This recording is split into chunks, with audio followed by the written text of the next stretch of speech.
And we're live. Hey. Yeah. Damn. Hmm. I just watched this girl just fucking like do the dumbest shit off a diving board. Like But, what? Gee, I done it just gotta tweet it out. I mean, send it to y'all in the chat, bro. Yeah, do it. Like, what the fuck? That shit just threw me. Yeah. I just dropped it in the chat. It was like, you know, how you refresh your Twitter. Yeah. And then go to the top. That was the first fucking tweet. Oh, gee, what the fuck? Hold on, you put it was on a. Where'd you I put it it? on In the Twitter chat. Yeah. For sure. Let me go back to the Oh no. Right? Oh.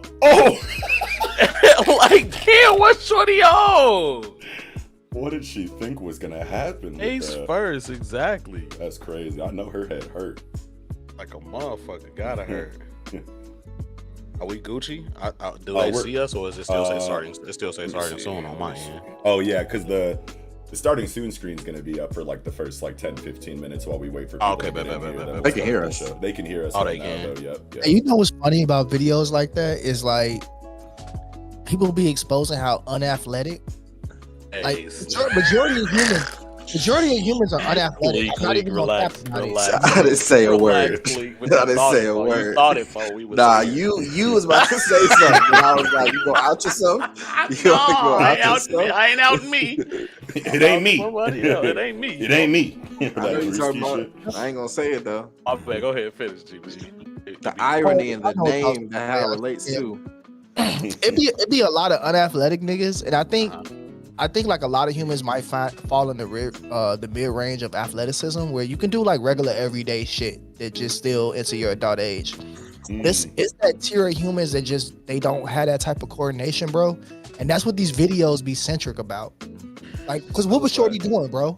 That's what I'm saying. What did Like, what did you think was she trying to like? Was she trying to slide? Oh like, no. face first. Jump on it face first. Did she? But she trip? jumped. That's what I'm saying. She jumped, so you couldn't have been trying to like. She barely left. She barely They're the left. type of people that try to dive into the pool and just go horizontal the whole time. And Yeah, she had all the confidence in the world, so maybe she really an Olympic diver, but maybe them aliens from Space Jam came and stole her talent before she hit the dive. Definitely just broke her fucking neck. Like, it could be some shit. Like maybe she is an Olympic diver, and now her best friend on here defending her. Like the platform was wet. Wow. It was shaking and you were she running slipped. to that shit on Twitter a lot, bro. I'm screaming. Whole time, like the motherfucker go viral doing dumb shit, and then everybody trying to like. That's my cousin. Exactly. She's actually an Olympic diver. If you go look at all of these other videos that nobody ever seen. Yeah. It Fuck don't outta matter. here. She still fucks herself up. She's in this- still dumb as hell in this video. Like, I don't give a fuck if she's an Olympic diver or not. Like, Did nobody say that's my cousin? He's lived a great life before he murdered this person at the age of 50. Like, yeah, bro. you've been awesome up to this point, but right here, you fucked up. Kip, we're hanging out for a little bit to let the chat fill up for everybody who like wants to be here for the conversation live. What up, Kip? How you feeling, gang? Big Kippin. Oh, Just I see just Rome. relax, G. What up, Rome? Mr. Lettuce. Mr. Lettuce? What is Lettuce that? is in the Lettuce. building. Romaine. Romaine, I'm dead. Let us pray about it. For sure. Oh, no. Let me can I throw this on my joint? Yeah, create a post. There, where? Everyone loves.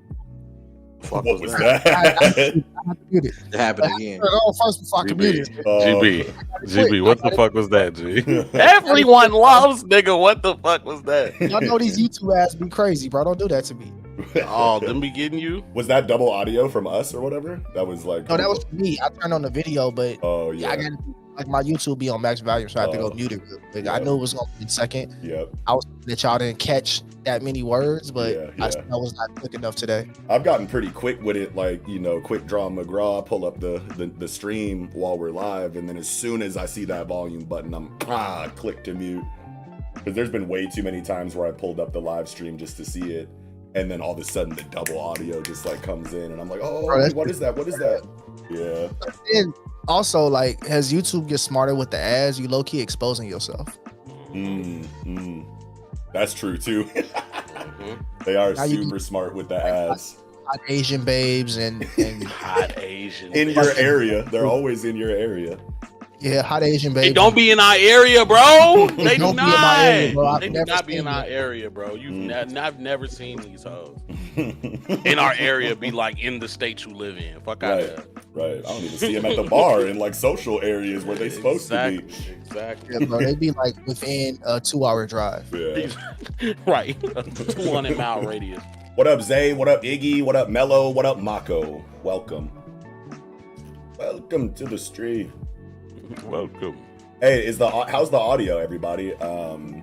Is like, cause we got like a music to voice ratio going. Let me know if the music too loud, if we're too quiet. Let us know how the audio sounds, as in, from the audience perspective. Oh, for sure. Mello said, "Hot Asians are always in my area. I'm one of them." Funny as hell. They're in your area. Funny, they in my area too. Hilarious. What up, Raph? Knox, what you been on, bro? Like, how's man. life been lifing?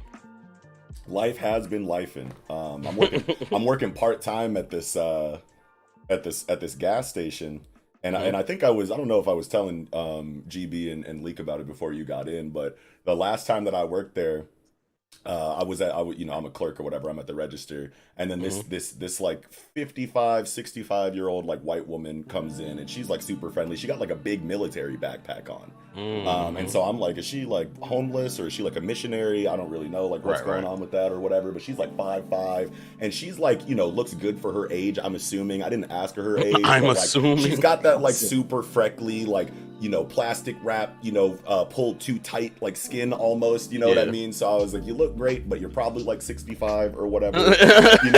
She had like hella crow's feet and shit or whatever. But either way, the reason why I'm roasting her, there's gonna be a reason why I'm roasting her, because she sucked. But she came up to my shit, and in real life, my name is Bishop. I don't know if anybody knows that or if you guys didn't ever know that, knew brother. that. You do got a bishop ass voice. Though. I ain't gonna lie to you. I'm wearing my name tag, and she comes up to like buy her stuff that she got or whatever, and she's got this big smile on her face. She's super friendly, and she sees my name tag. She's like, "Oh my God, your name's Bishop. Are you Catholic?" And I was like, I was raised Catholic, yeah. And she was like, "Where do you go to church?" And I was like, "Oh, lady, I haven't." You're barking up the wrong tree with that one. Yeah, I haven't been to church in like probably over 20 years. And then I just watched all the light leave her eyes.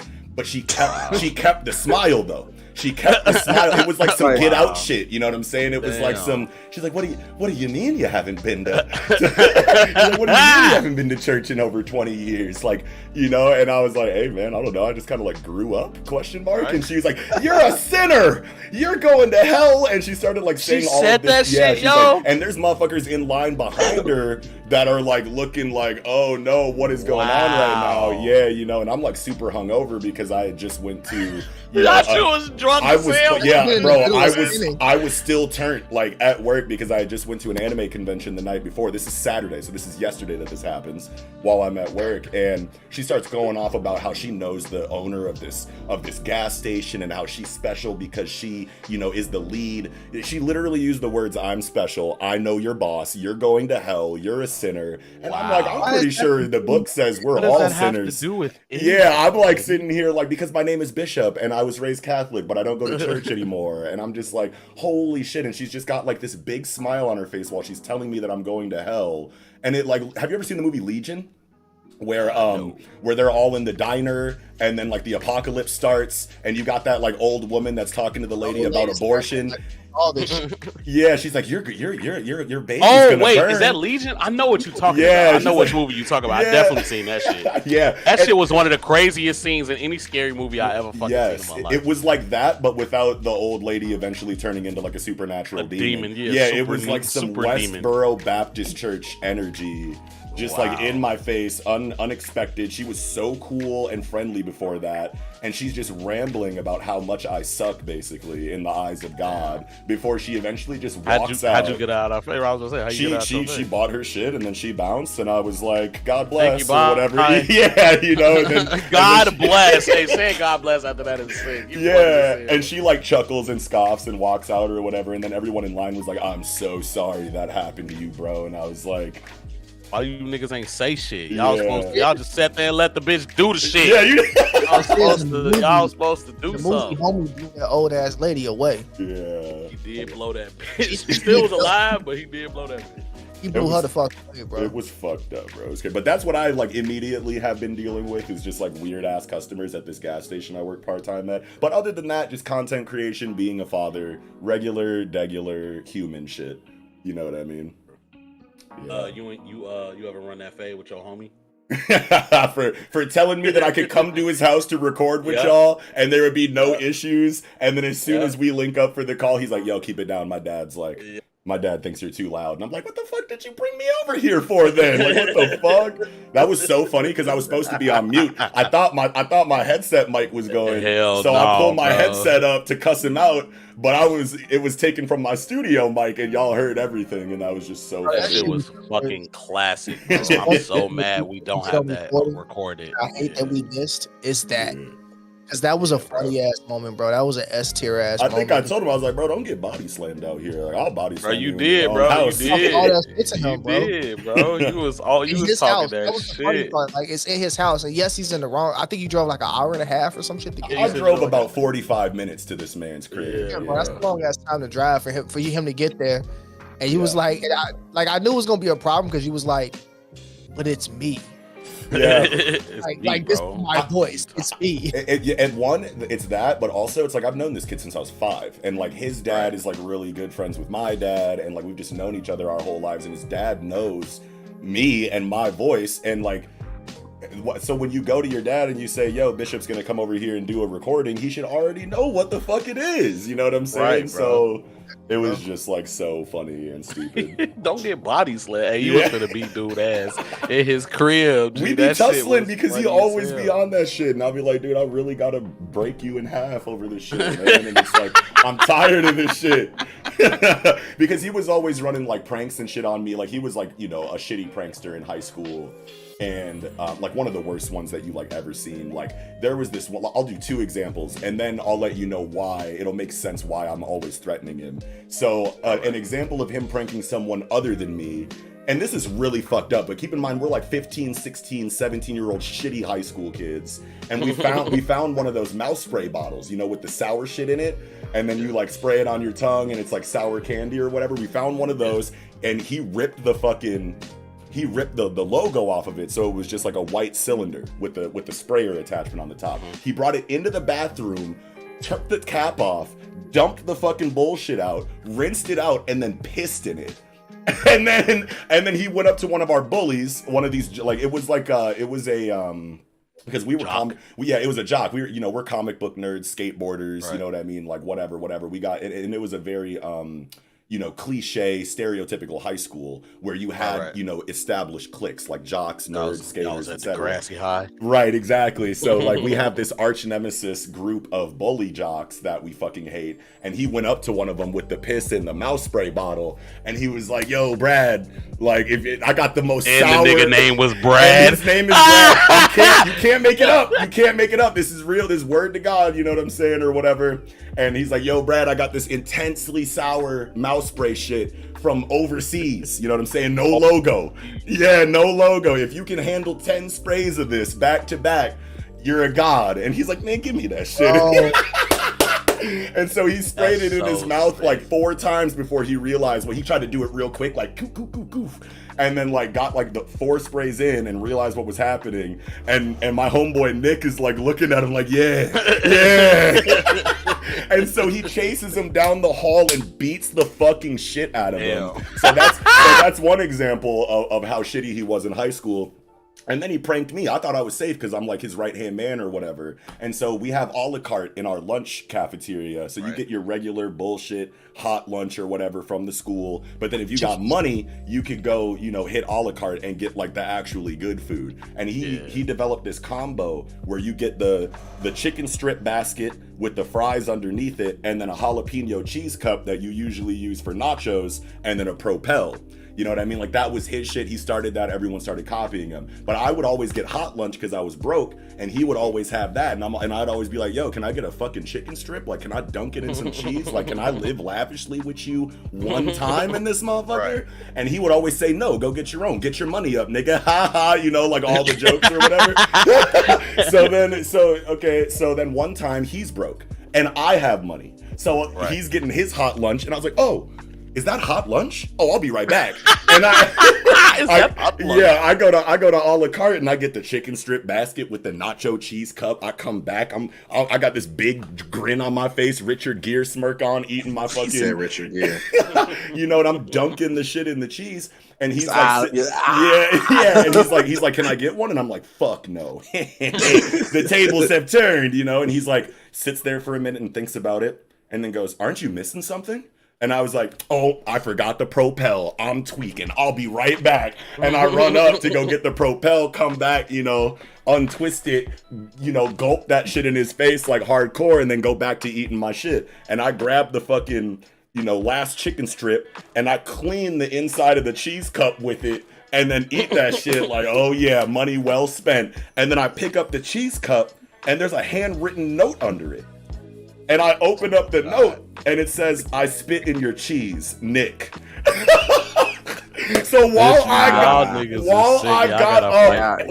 got up to go get the Propel that I was missing, he fucking spit in my cheese cup and then mixed it back around. And then, and so I was like, fuck no. And I chased him. I chased him all the way to the science rooms and just body slammed him on the stairs, shattered him into a million pieces on the stairs. And he's like, it was like some Rick James, Charlie Murphy shit. My back. But yeah, so that's why. Never gave you money, not. Yeah, exactly. Never gave you niggas money. What am I doing about my back, Bishop? The whole age range of niggas spitting their food, I'm so happy that died out, bro. Yeah, for real. I had a homie that used to go to the park district with me. And so if anybody ever had to go to like summer camp at the park, or at least in CPS, they give you like lunches, but every lunch is cold, bro. No matter what the fuck they serve you, that shit's cold. But the primo lunch that you wanted was cold chicken nugget day. For some reason, these cold chicken nuggets used to bust. Like niggas couldn't wait the cold chicken nuggets to come around with like barbecue sauce and shit. It comes around, and you had to pay. It was a city funded program, so like all the counselors and all that shit was free. Yeah. But the lunch you had to pay to be able to get the lunches, or else you just got like a bag of chips and a bologna sandwich with nothing else, which was trash. Right. So one nigga ends up his moms didn't pay like the weekly fee or some shit, so he didn't get no lunches that week, and it just so happened cold chicken nuggets fell on that week. So the way they delivered is they deliver everything at one fucking time in one set to the whole group. Sure. And so the stuff comes, but the other campers haven't made it over to like collect our lunch boxes. He's the first one there. He's mad because all he got was the bologna sandwich, bro. He spits in everyone's food, like opens up their bags of chips and pours the chips all of everyone's stuff. And when everyone walks up, like he's like laughing, like, I got all you guys good. Bro, they jumped up, like it was like Jojo's. Stomp that nigga out. They jumped the fuck out that nigga. Have to. A hole in that motherfucker. Break that shit up. They were so mad. And then the thing was, the camp couldn't give us any more lunches, so now everybody had to eat bologna sandwiches. Oh my god! We didn't get no chicken nuggets. Like we was mad as hell. You gotta whoop him. You had to. I'm so glad that they jumped him. That nigga. All right. Well, are you guys ready to get it cracking? Absolutely, brother. I think we've got about 25 people in here right now. I think that we do. We got gang members in this motherfucker, it's a man. Whole lot of gang shit. Okay. Gang members. Well, then let's get it cracking. Then. Hold on. Let me get this. What's that, GB? What'd you say? Are you drinking? Who, me? No, I'm coaching. I am actually not drinking either. Usually I'm drinking beer, but today I'm drinking water. I'm alone. I got pretty smacked yesterday, bro. I don't want to touch it. Cool. All right. All right, well, let's get it going. Hello, everyone, and welcome back to Tangential Tie-Ins. I am Nox, and this is our show that we have for general anime and manga discussion topics. And we're joined with the Worst Generation podcast boys. What's going on, you guys? Thanks for joining me tonight. Yes. What up, gang? How you feeling, man? What's cracking? Ready to get talking about the subject tonight, which is best teamwork. right? So this is a subject that I feel like is very, common inside of like specifically like shonen anime and manga, which is like the lane that we kind of operate inside of, the most or whatever. So I figured it was a big topic that, required at least 4 people on it because it's so obvious of a topic, and I feel like we're all gonna have really cool picks. But for those in the audience that might not be familiar with the Worst Generation podcast, these are some homies that we came up with in the anime and manga podcast game together with, basically. Absolutely. Yeah, so these were like the original peers, you know what I mean, of Project Manga when we kind of got out there. So it's always a blast to have you guys here. Why don't you guys go like one at a time and kind of just like let the streets know who you are, what you do, where they can find you, etc. What's up, everybody? It's the boy GB here. I am the host and creator of Worst Gen Pod. You may also see me on Anime After Dark every week, Thursdays at 8:30 p.m. CST, and I also co-create the Collective Cafe, which is a space every other Sunday at 4 p.m. CST. That's about all I got right now. Okay. I got a fucking newsletter that I don't distribute on time, so I mean, don't. Niggas gonna need me. Sensei. Yo, man, what's cracking, man? It's your boy Sensei Lake Glove, the ball head black anime nerd, the ball barbarian, the ball bitch smacker, the ballroom dancer, the ball blastoise. Damn, I had another one that I came up with randomly while I was drunk yesterday. But the ball baby Benz pusher? The ball baby Benz pusher. Oh, no. It was one I came up with yesterday, drunk as hell. I definitely forgot it. King Glove, first of his fucking name. Long may he fucking reign. Mr. Gloves off in this bitch, man. How y'all doing, bro? Yes. I'm that nigga. Y'all that nigga too. Oh, yeah. He said y'all that. What's good, y'all? It's One Piece Leak, aka Mr. Twitter Fingers Leak. I am the person behind the Worst Generation podcast Twitter page. I'm also modding on Anime After Dark. Appreciate y'all fucking with us. We back with the fam. It's been a long time. This is my first time here, so I'm happy to be here. I'm getting comfortable. Yes, it's sir. nice in here. Good to see you, and thanks for joining me, obviously. So in previous tie-in episodes, we definitely had Sensei on a couple. GB has pulled up to at least one, but this is the first time that we have Leak, so it feels like the whole family, or most of the family, is finally here on a Project Manga episode. Yes, sir. But we're talking about best teamwork tonight, so this is something like we usually do with the tie-in episodes, where we kind of just like throw out, the subject, and then we don't talk about what our picks will be. I kind of just leave the subject up to interpretation of the guests. But just combined effort is the subject tonight. And this is the show that we do live with you guys in the chat. So thanks to everybody for pulling up in the chat. Feel free to fill the chat up with some of your favorite examples of teamwork in anime and manga, and we'll do our best to get to those messages in our discussion before the end of the discussion. But yeah. Oh yeah, and also I'll have the links for GB and Sensei and Leak and just the Worst Generation team in general down in the description for you guys if you guys want to go follow them or see what they got going on. It should all be down in there in the description already, along with all of our relevant links to follow us on Twitter, join our online communities like Discord, check out our Patreon if you want to support what we do here even more than you already do by just watching our content. Let me know if any of the links are broken, because sometimes Streamlabs be having broken links for some reason when we go live from it. But other than that, let's get into the topic at hand. So we usually do 3 rounds. So we all have our own list of picks for examples of best teamwork in anime and manga. But before we actually get into those rounds, I feel like we should just have a general conversation about teamwork in anime and maybe discuss a more obvious pick that I'm sure is on all of our lists, which is the Straw Hat Pirate, since we're all One Piece fans. I don't know. Sir. Yeah, it was just inevitable that Straw Hat Pirate teamwork would show up in this conversation. So I don't know who wants it. GB, how do you feel about the Straw Hats as a team dynamic? We'll start with you. I love the Straw Hats as a team dynamic. I just got done making a retweet on the timeline earlier about the moment in Arlong Park where Nami hits her breaking point and Luffy puts the head on her head and is like, fuck yeah, I'm with this shit. We finna fuck these niggas up in Arlong Park. And then the camera pans out, and this moment is so fucking raw to me. The camera pans out. You got Usopp just sitting cross-legged, like, it is bad. Yes. Zoro's off to the side, like, I'm ready, bro. It's whatever. And Sanji sitting there smoking the cig, like, it's go time, G. And that's the first, like, One Piece walk-up for me, and that becomes an iconic part part of One Piece for me. Like that and Frankie House are my favorite too. Frankie Yes. House. Yeah. Frankie House is crazy. Like when they walking up to Raph or Usopp. So like I love those moments. I love when the Straw Hats get together. Their dynamic, their humor, the way they play off each other. Like you can't do better than the Straw Hat team ups. You Yeah, can't. for real. And it's so important that the One Piece team dynamic is established as strong as it is in the East Blue, because when you get to Arlong Park, that is where like most people will say the series starts to get good or whatever. And I think it is because it is like one of the first times that you can feel that these, you know, people that they've kind of gathered from Baratie and, you know, wherever Zoro was and Syrup Village with Usopp and whatnot, it's very ragtag slapdash team dynamic until Arlong Park, where they legitimately feel like a family for the first time. And you can really feel that in the atmosphere of the scene and just in the writing in general. You got the Overtake OST that comes in when they're all walking up to Arlong Park, just in that scene that you were talking about with the bing, bing, bing, bing. Yeah, exactly. And it's like, it's just so iconic for so many reasons. Yeah. For sure. Yeah. Sensei, how do you feel about them Straw Hats? Yeah, definitely echoing everything GB said, bro. Love the humor. I love that it doesn't take that.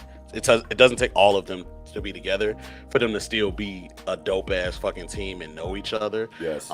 Thinking about fucking the Foxy Island arc with Zoro and Sanji. Davy back having fight. Davy back fight. That was the number one on my list. Yes. Yeah, man, bro. Like that moment, although them niggas hated each other, like when it came to All it, we need like is bro, 10 seconds. exactly, bro. When it came to it, it was like, nah, we them niggas.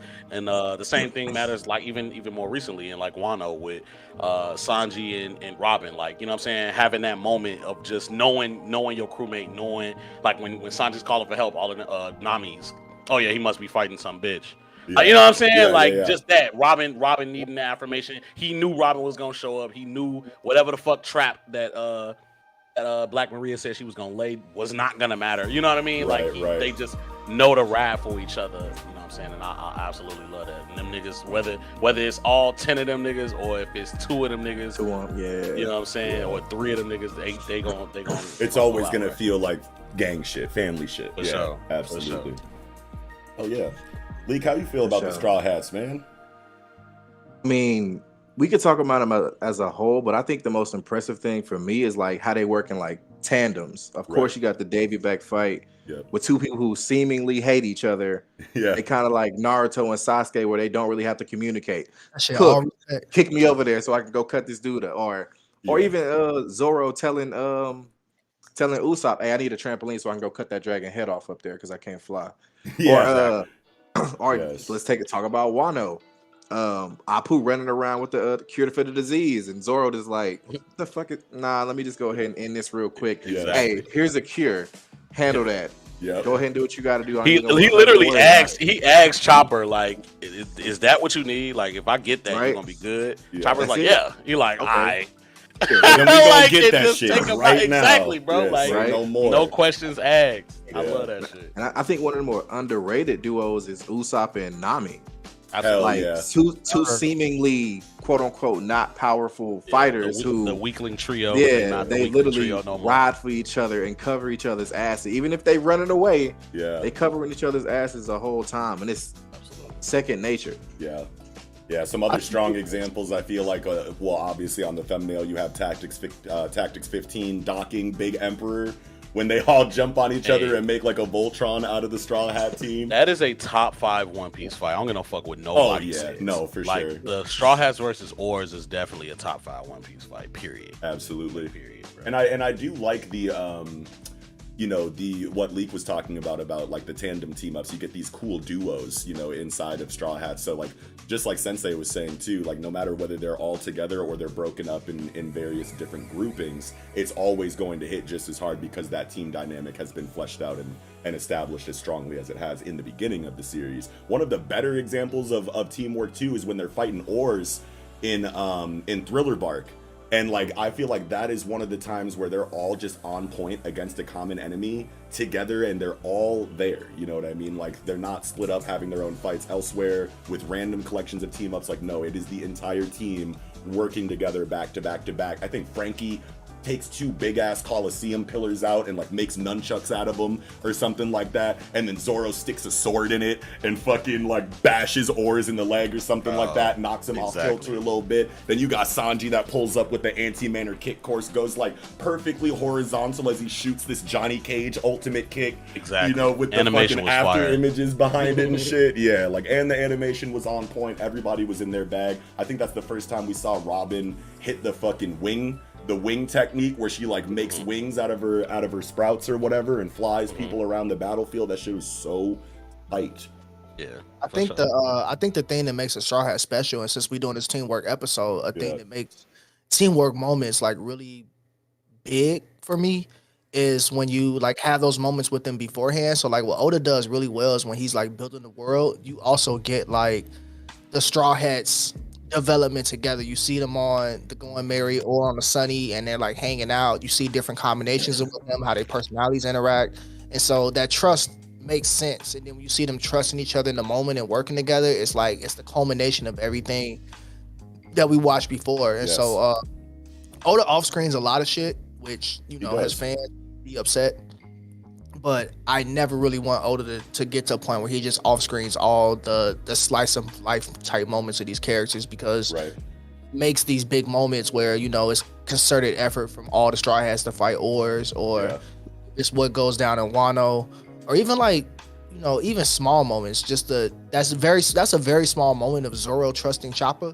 Yeah. And because it's a lot of slander in the community, but Zoro just knows, like, if I get you this, are you good? Yeah, so, that's all I need. Yeah. Yeah, he using my unlimited strength as Zoro to go get this fucking vow for you, and now you can do everything you have to do as a doctor. Like, those moments make One Piece what it is. So definitely writing in those interactions with characters. It's crazy. I don't think we get that moment if we don't get the moment at the Davy back fight, when he had to tell Chopper to like be a man and shit like that. You know what I'm saying? Oh, like, I forgot all about that. Actually, bro, yeah, You're like totally that was right, their first like, you know what I'm saying, connecting ass moment where it was like, hold on, there was the time.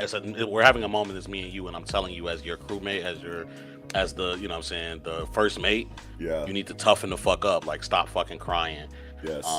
And so like I think it's shit like that that leads to the bigger shit. Like, fucking Chopper smacking Queen. Who the fuck thought that was gonna happen? Bruh, Monster Point, like, Chopper, you know what I'm saying? Smacking Queen was so hype, dude. So, like, I know that it's like an established thing in like anime Twitter that like Chopper's the one to slander or whatever. So like maybe, you know, by and large, like on the internet, that moment might have not hit for a lot of people just because that established slander. But like in a vacuum, like for me, who's like tries his best to like stay away from that kind of discourse and whatnot on the timeline, like that shit hits so hard for me, because it's like, when's the last time Chopper had a moment like that? Exactly. Yeah. A teamwork dynamic I love is Usopp and Frankie. Yes, the two tinkerers. Because they're tinkerers, but like, remember, Usopp's whole arc was him doing everything he could for the Merry and not being able to keep the Merry going. Right. And like, Frankie is the person that can do that. But he had that, like, Usopp couldn't let that role go. He couldn't he couldn't handle it, but he also couldn't let it go. And so Frankie comes in and he is that. And to see them grow together and like be able to tinker together and do shit together, I think that's almost important to me as him and Nami. Right. Like him and Nami not be a part of the weakling trio, and he's always upgrading the climate attack and being resourceful with the Dows and everything we got from Skypiea. So those moments are equally big to me, to see him being able to interact with Frankie and not be resentful and not take it to heart that Frankie is now the man that keeps the ship going. Yes. Very well said. Very well said. But yeah, Straw Hats are a given, man. Like it's like such a no-brainer that they had to be brought up on an episode like this. So I'm glad that we kind of had that conversation at the beginning. Does anybody else have anything to say about One Piece specifically before we move into our personal pick rounds? Me and Sensei got one that's the same. He could probably bring that up. Okay. One Piece one? Or the major one is yeah. Wano. Yeah. That's definitely on my list. But I got GB seen my list. But yeah. Okay.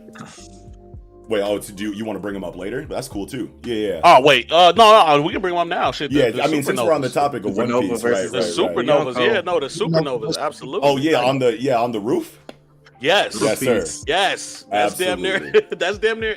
In as far as in battle, I think that's the best like combined teamwork action we've seen in One Piece.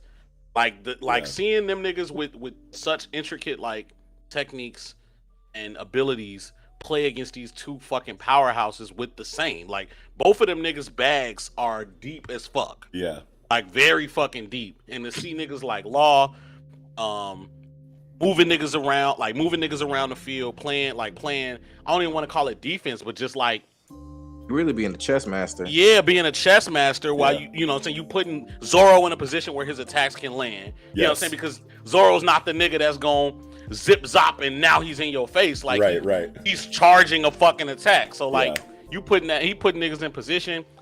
Kid with his over hyper ass, like moving niggas in the same with Luffy. Yeah, and Kid's got like the landscape manipulation factor. You know what I mean? Like Absolutely. He brings in the environmental damage because of his magnetism that can also shape the battlefield in ways that make the fight that much more advantageous for Absolutely. For the team. And you got Killer, who actually is a zip zop around ass nigga. He's showing up randomly, like, where the fuck did you come from with your fucking fa ass? Like, it was so much, bro. It was so much shit. Just for them to like still be losing, like that's what's really crazy. Like they was going crazy and still catching L's just because these niggas is insane. You know what I'm saying? Like it was a spectacle to watch, bro. I haven't watched the anime. I started watching it today, but I still need to catch up, bro. But when Roof Piece was happening in the manga, bro, it was a like different kind of hype. Nuts. Yeah, bro. Yeah. You had to fucking the be group there, chats bro. was nuts. Yeah, Nuts, the group nigga. chats, the timeline, you couldn't go nowhere where they were talking about One Piece without it being extremely lit on the Roof Piece side of things. Yes, bro. Well, and there's a lot of slander involved in that too, but I want to say that like Roof Piece was a time where most people, as polarizing of an arc and situation as Wano was, that Roof Piece shit had everyone for the most part coming together. Everybody was lit. And everyone was pretty excited about it. Right? Everybody was lit about Roof Piece, bro. Yeah, for sure. That's thing about Roof Piece with me, like just like Glove called back earlier, with the Zoro and Chopper moments, is thinking about Saabadi Archipelago. And like when all them niggas met for the first time, not even being able to they couldn't even be on the same page, bro. Like I told you to back up, I got this. Yeah. And so to see them doing teamwork and trusting each other's abilities and they tossing each other around, like that shit was. I'm like, yeah, we came a long way, bro. Yeah. But also to the fact like how humble we are, like knowing what the situational awareness of the moment and just knowing like. I can't just be on that I got this by myself type shit. Like I gotta use the people surround me and be on that for teamwork. That showed a lot of character growth too, for them to even be able to accept that. Yes. Absolutely. Kid just got his ass beat, and Luffy just got his ass beat not even a few chapters ago, bro. Yeah.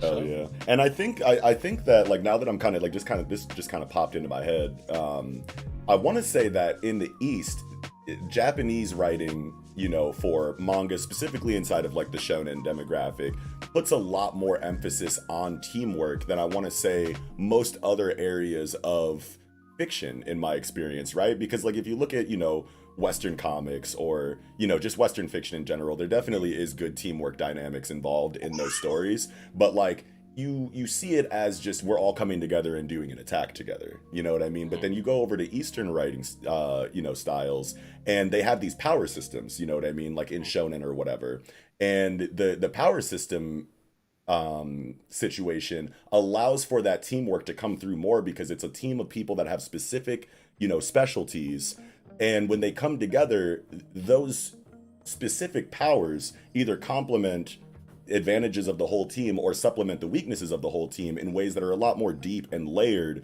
than just everybody is next to each other shooting an attack out at the same time. You definitely still get that in, you know, in shonen anime and whatnot, but and you have, you know, examples of teamwork in the West, like in comic books that just popped into my head, like Fastball Special in X-Men comics, where, you know, Wolverine's like, Colossus, throw me over there, and then Colossus will pick up Wolverine and fucking like throw him at the enemy or whatever. And that shit is cool as hell too, but just like the power system situation over in the East allows for those teamwork moments to feel a lot better, because you genuinely feel like if one piece was missing, they couldn't possibly be as effective as they need to be.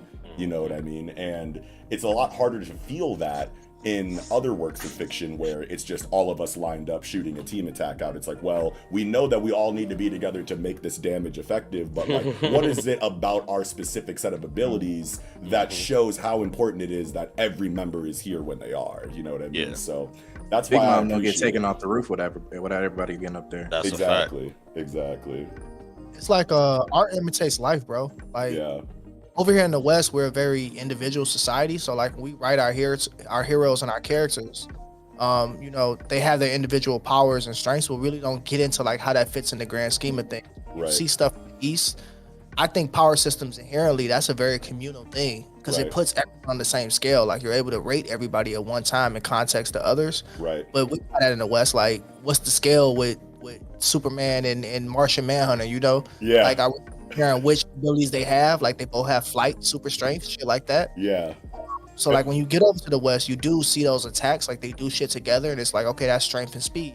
Yeah. But I think it makes it easier to identify in the East, where you can say we're all in the same power system. I know that this person is an enhancer and this Yes. person is a transmuter, and Yes. this is how they're going to interact. Exactly. You know what I mean? Like when you have a nuanced and layered, you know, power system where the writing specifically cares about like the logical reasoning behind this superpowered phenomenon, why it can happen, we have a better understanding of why the shit is going down the way that it does. So you just don't get that as often in the West because it's a little bit more surface level in regard to those team ups, in my opinion. But Definitely. yeah. But all right. That was a great little first conversation that we had. Let's get Absolutely. into these. Ready. Yeah. Let's get into these like individual personal pick rounds. Starting with GB, who's first on your list that you wanted to focus on? First off, ladies and gentlemen, boys and girls, chickens, cats, dogs, ducks, lizards, goats, and everybody, I give y'all a sports anime. We are going with No Diamond.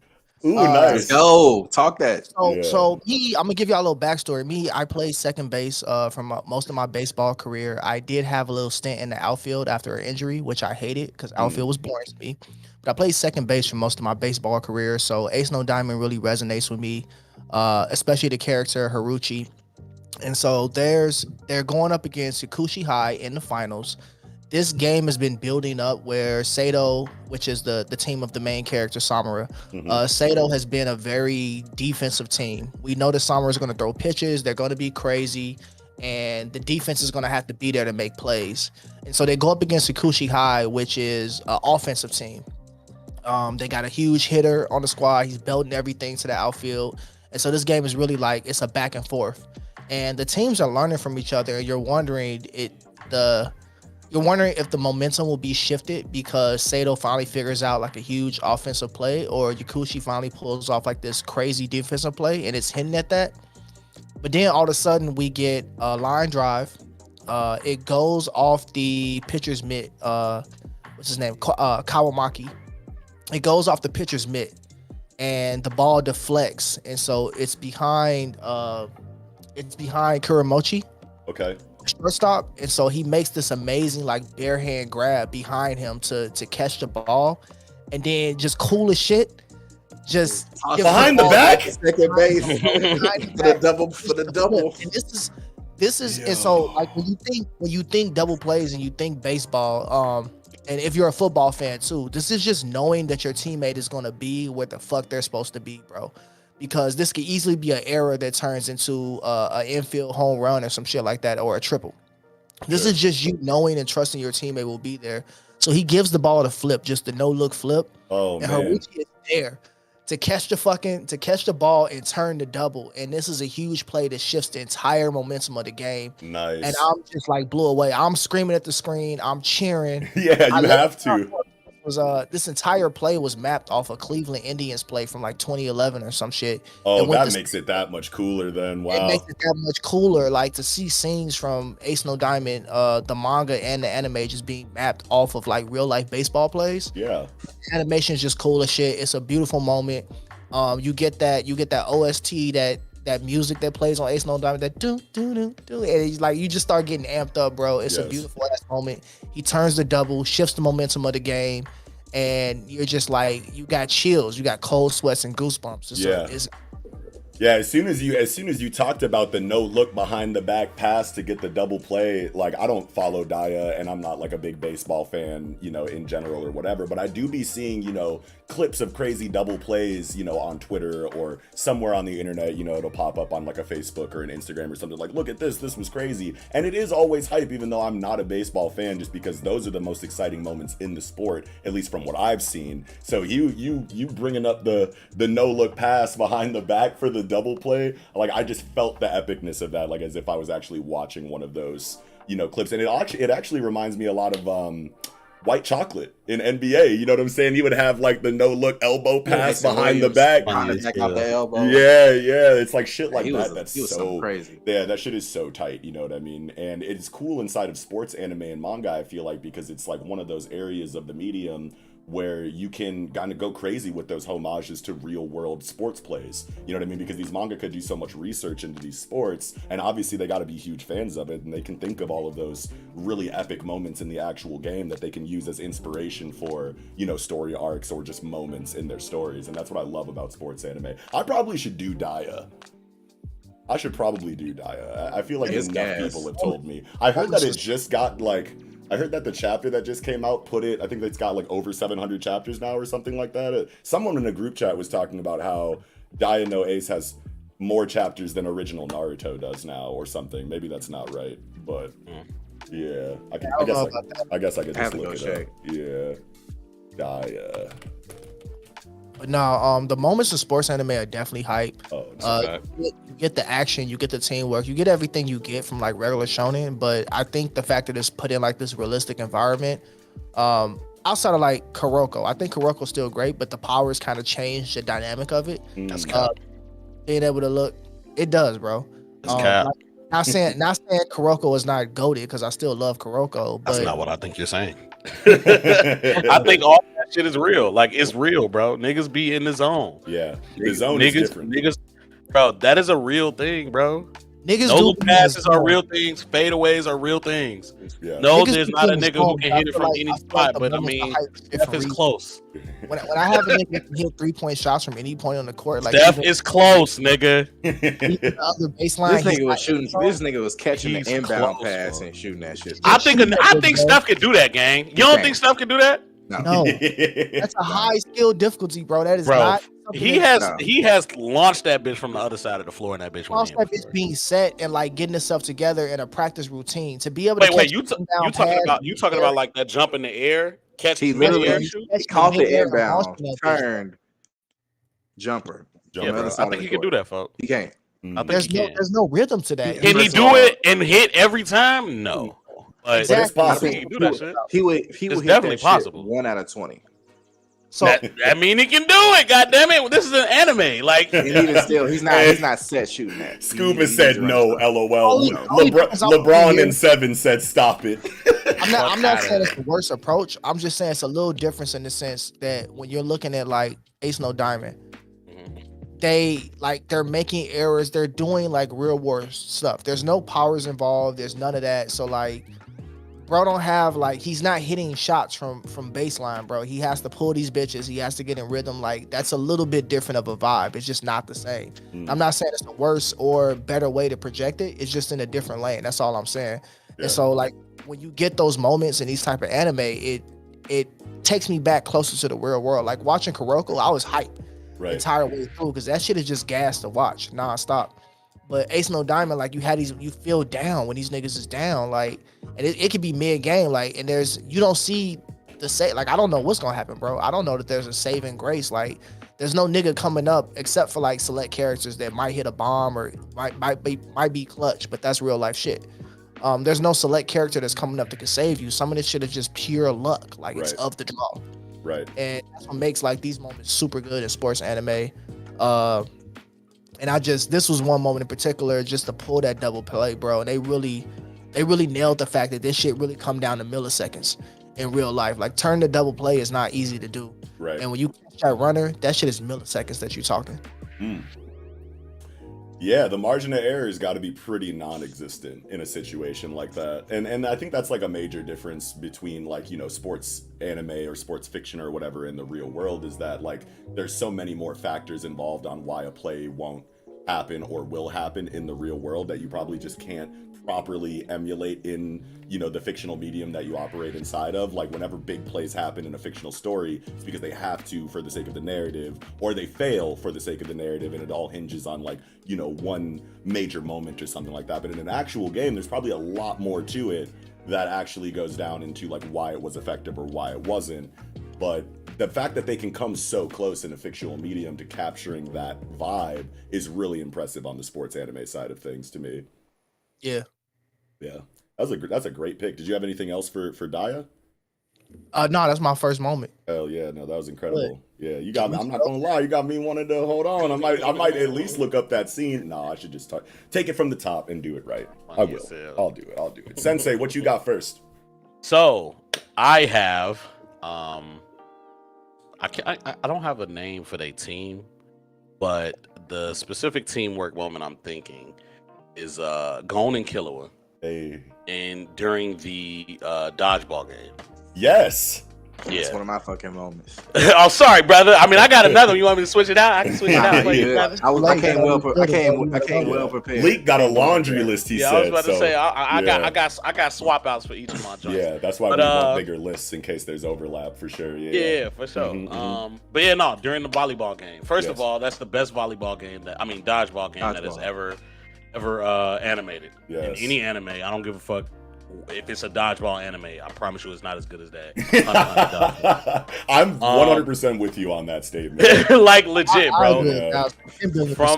From the beginning, the fucking beginning, that shit was like insane. And I think it's insane. Shout out to Tagashi, bro.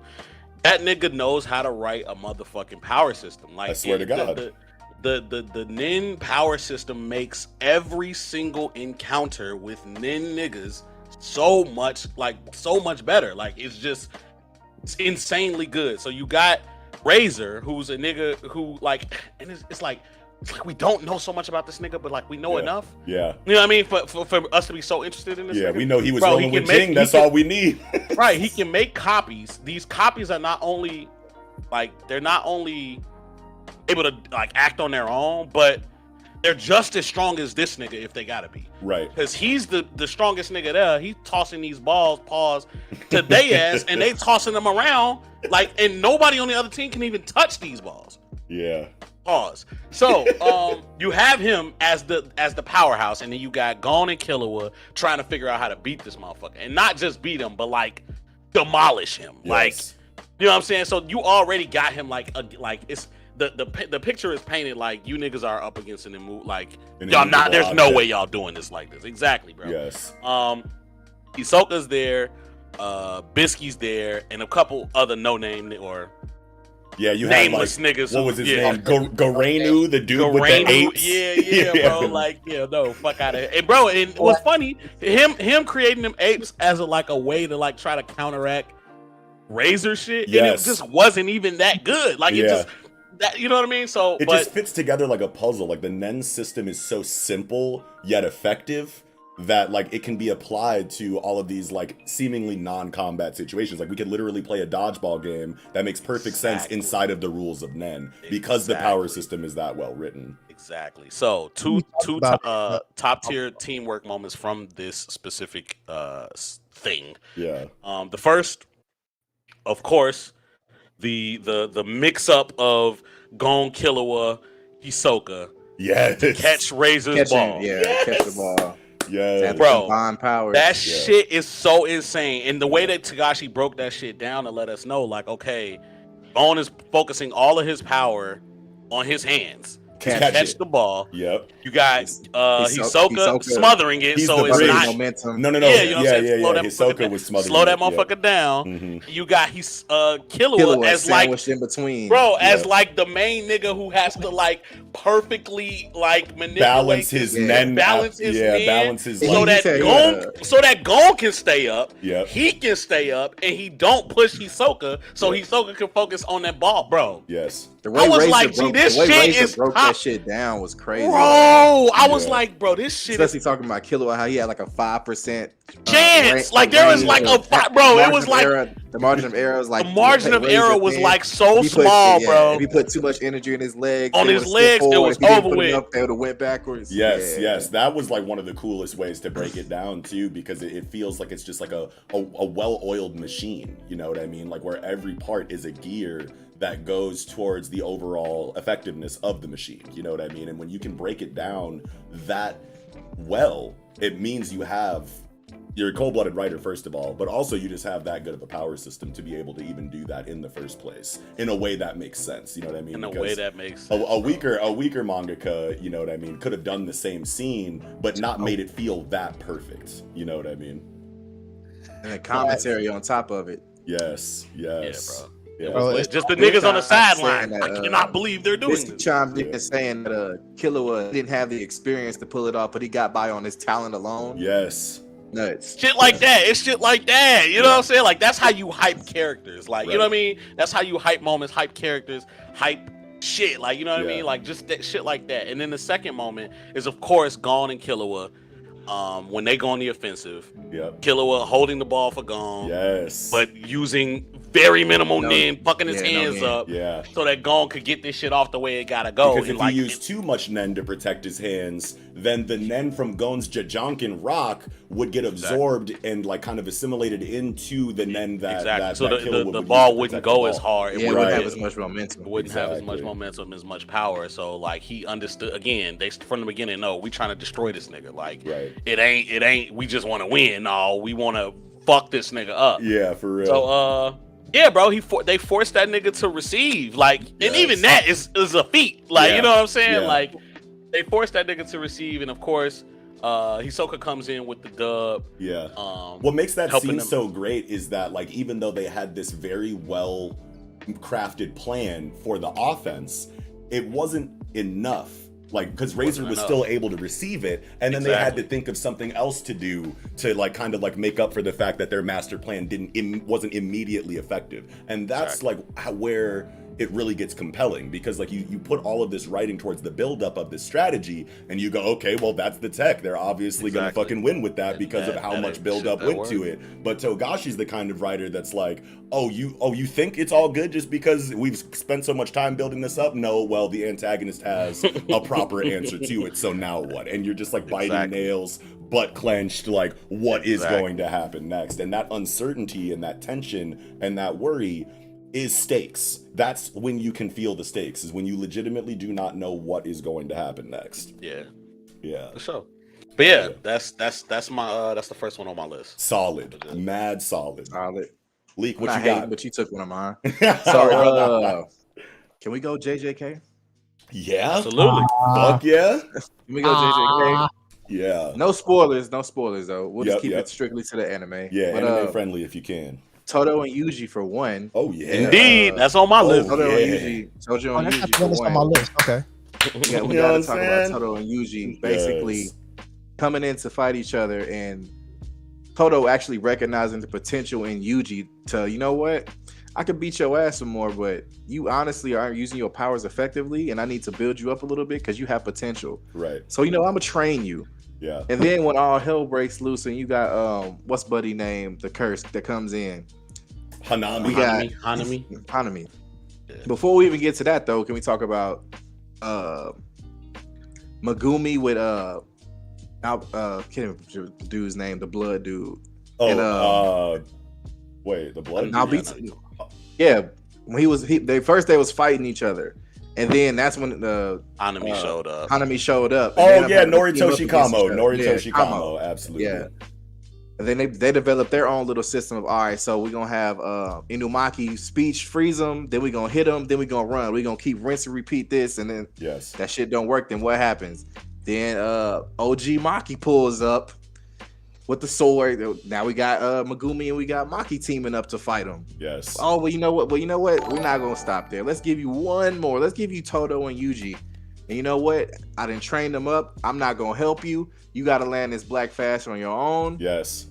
And then what happens? He don't just do it immediately. He fails. And then Toto comes over and schools him some more. Yeah. Are you good now? Yeah. You straight?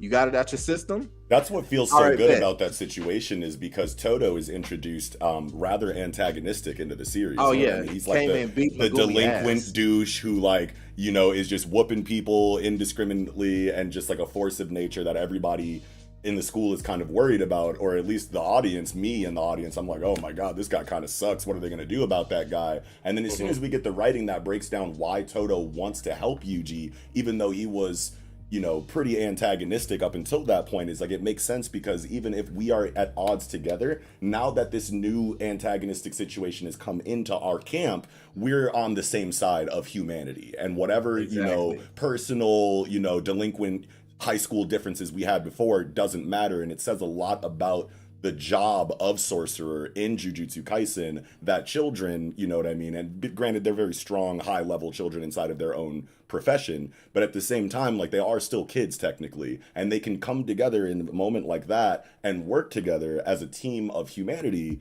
instead of against each other for whatever childish reasons that we saw before. It just says a lot about the world of Jujutsu Kaisen and the job of sorcery that people can pick up on that and come together when they need to, and it just feels so good as a teamwork dynamic in that moment. So For sure. Right. These are two people that just met.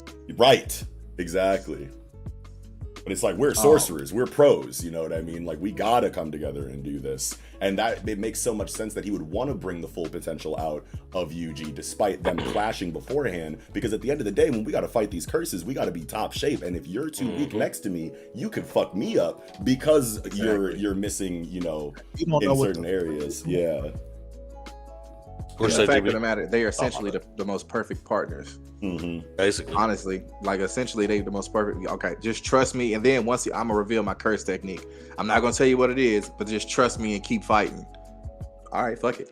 I'm gonna swing, Hell yeah. and that's all he did with that. Wookie, and the rest is history. Yeah, the rest is history. Iconic, goated moment inside of Jujutsu Absolutely. Kaisen. Absolutely. Before we continue, one of though, many. real quick, Jeff Giles, my guy, donated $45 to Yes, Super sir. Chat. Top Yes, tier sir. Hunter breakdown from the Oh. best pods in the anime and manga community. Thank you so much, Jeff.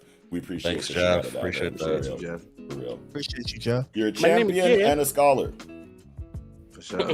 Yeah. But yeah, It's so many good team ups in fucking JJK. We could talk about Yuji and Nobara versus the Choso brothers. What's on my list? Yeah, dude, the Curse Womb death paintings was so good. And like in the manga, You can still use that. obviously the narration is like superimposed, like kind of reminiscent of like Hunter x Hunter narration in times of like high stress, like conflicts or whatever. So you get that kind of like extra epic feel in the manga. I think that they did a good job in the anime, despite not having like an omniscient narrator for the show. I think that the way that they kind of did it in the show was, you know, all of that, you know, superimposed narration from the manga is just becomes dialogue, internal, like, you know, monologue dialogue for the characters involved or whatever. And I think that that still worked, and it made the scene, you know, that much more epic. Because like actually in the Yuji and Nobara stuff, did they even have the same narration from the manga just through the voices of the characters? Now that I'm thinking about it, I can't remember exactly. I think it was off the top more of my head. internal monologue. It was monologue. That's what I thought. Yeah. I haven't seen the anime, but it was mostly internal monologue. Was it even in that scene? I thought it was like an omniscient narrator that they kind of like had like superimposed over the manga panels, a like couple telling us. of the panels had like the narrator, Yeah. the narration kind of to the side, but Yeah. mostly it was them monologuing and kind of going through what they had to do with themselves. Right. And the fact that they both kind of like came to the same conclusion of what they needed to bring out inside of themselves to be effective against their specific opponents. And then all that culminating into the back-to-back Black Flash was just so well done in the anime and the manga. That was gonna be a question. I don't know if I ever asked Leak that. In that moment, did she did the Black Yes. Flash too? Oh yeah, They both did it. They were in sync. No Justin. Yeah. I'm telling you right now. Yeah, No they both Justin. did it at the same time. And the Choso brother didn't know what the fuck to do. His buddy had to get the fuck up out of there. Yeah. Bro was lost in the sauce. Mm-hmm. For Absolutely. sure. Yeah, that's a great pick. Do you have anything else for Jujutsu Kaisen before we move on, Leak? That's not a spoiler. Nah. Okay, I got you. I got spoilers I want to talk about, and Leak just reminded me I want to have another like a theory conversation with y'all on the side too. Ooh, those are always fun. Yeah, let me know. We'll line that up for sure. But what, it's on me now? Yes, sir. Yes, sir. Okay. So my first pick I know isn't going to be on none of y'all's list. Well, maybe, I don't know. Have any of you guys seen Kaiji Ultimate Survivor? It's an anime on Crunchyroll. Okay. Have not. All right. Well, then I'll do a little like quick synopsis before I go into why I chose Kaiji. But if Kip is still in the live chat right now, shout out to Kip in 21 for putting me onto this series in the first place. I don't know how he knew, but this series just speaks to me like directly to my soul because it's a story about high stakes gambling. And you know how Japanese writers go with these concepts, you know what I'm saying? Like high stakes gambling, the anime, it's on the same level of Battle of Wits of like Death Note or Promised Neverland or Hunter x Hunter, but entirely on a gambling side of things. And the creator of the series makes up all of the games for the show. You know what I mean? So it's not like you see them playing poker, or at least not where I haven't seen a familiar game yet since I started the series or whatever. But it's just like one of those things where it's like when you're watching Hunter x Hunter and you get to the Gungi stuff and it's like, holy shit, Togashi, you made up this game? You know what I mean? It's like that same kind of vibe like all the way throughout Kaiji. But basically the main character's name is Kaiji. He's a bum. He's a vandal. He's stealing fucking Mercedes. He's stealing Mercedes pendants off the top of cars because he's jealous about how broke he is. You know, all types of shit, but poking holes in tires of nice cars because he don't got a nice car. Like super like shitty bum shit, you know what I mean? Right. And this this Yakuza dude pulls up to his house one day to let him know that years ago he became the guarantor on a loan with some other bum. And that dude ran out on the tab. So now Kaiji, as the co-signer, owes as much money as his homeboy did, which has, interest is compounded over like 14 months. He never paid a single cent back. So my guy Kaiji owes like $5 million to the Yakuza suddenly, just like in a moment, he finds that out. And so he's like, I don't know if I'm going to be able to pay that back, dude. I don't even have a job like that for real. Like, what am I going to do? And then the Yakuza dude's like, well, you're in luck because there's a special ship, a yacht, giant Titanic ass ship that comes around every so often that has one night of gambling for people to erase their debts if they're a bum like you. So get on this ship, go get this money. And he's like, well, what happens? This shit sound like Some Squid Games, it right? is, exactly. That's all I was thinking. It is like very clearly inspired Squid Games. You know what I mean? Like this is a manga that started in like 1997, and then Madhouse did the adaptation in like 2008. You know what I mean? So, and that's another thing that's really cool is that it's pre-Hunter x Hunter Madhouse. So you be seeing some of the same voice actors from Hunter x Hunter, like the narrator in Kaiji, I believe, is Mentutu Yuppie's voice actor. You know what I mean? From the Chimera Antark. Yeah. So you. Nigga, you just said his first name? Oh yeah. Jesus Christ! You've never said it. Hell no, I've never said Yuppie's first name. But Yuppie. But Yuppie, nigga. Yeah, it's Yuppie's voice. I may get off Neferpito, Neferpito, Shia Poof, Mentutu Yuppie. Yeah, those weird ass bug nigga names. Yeah.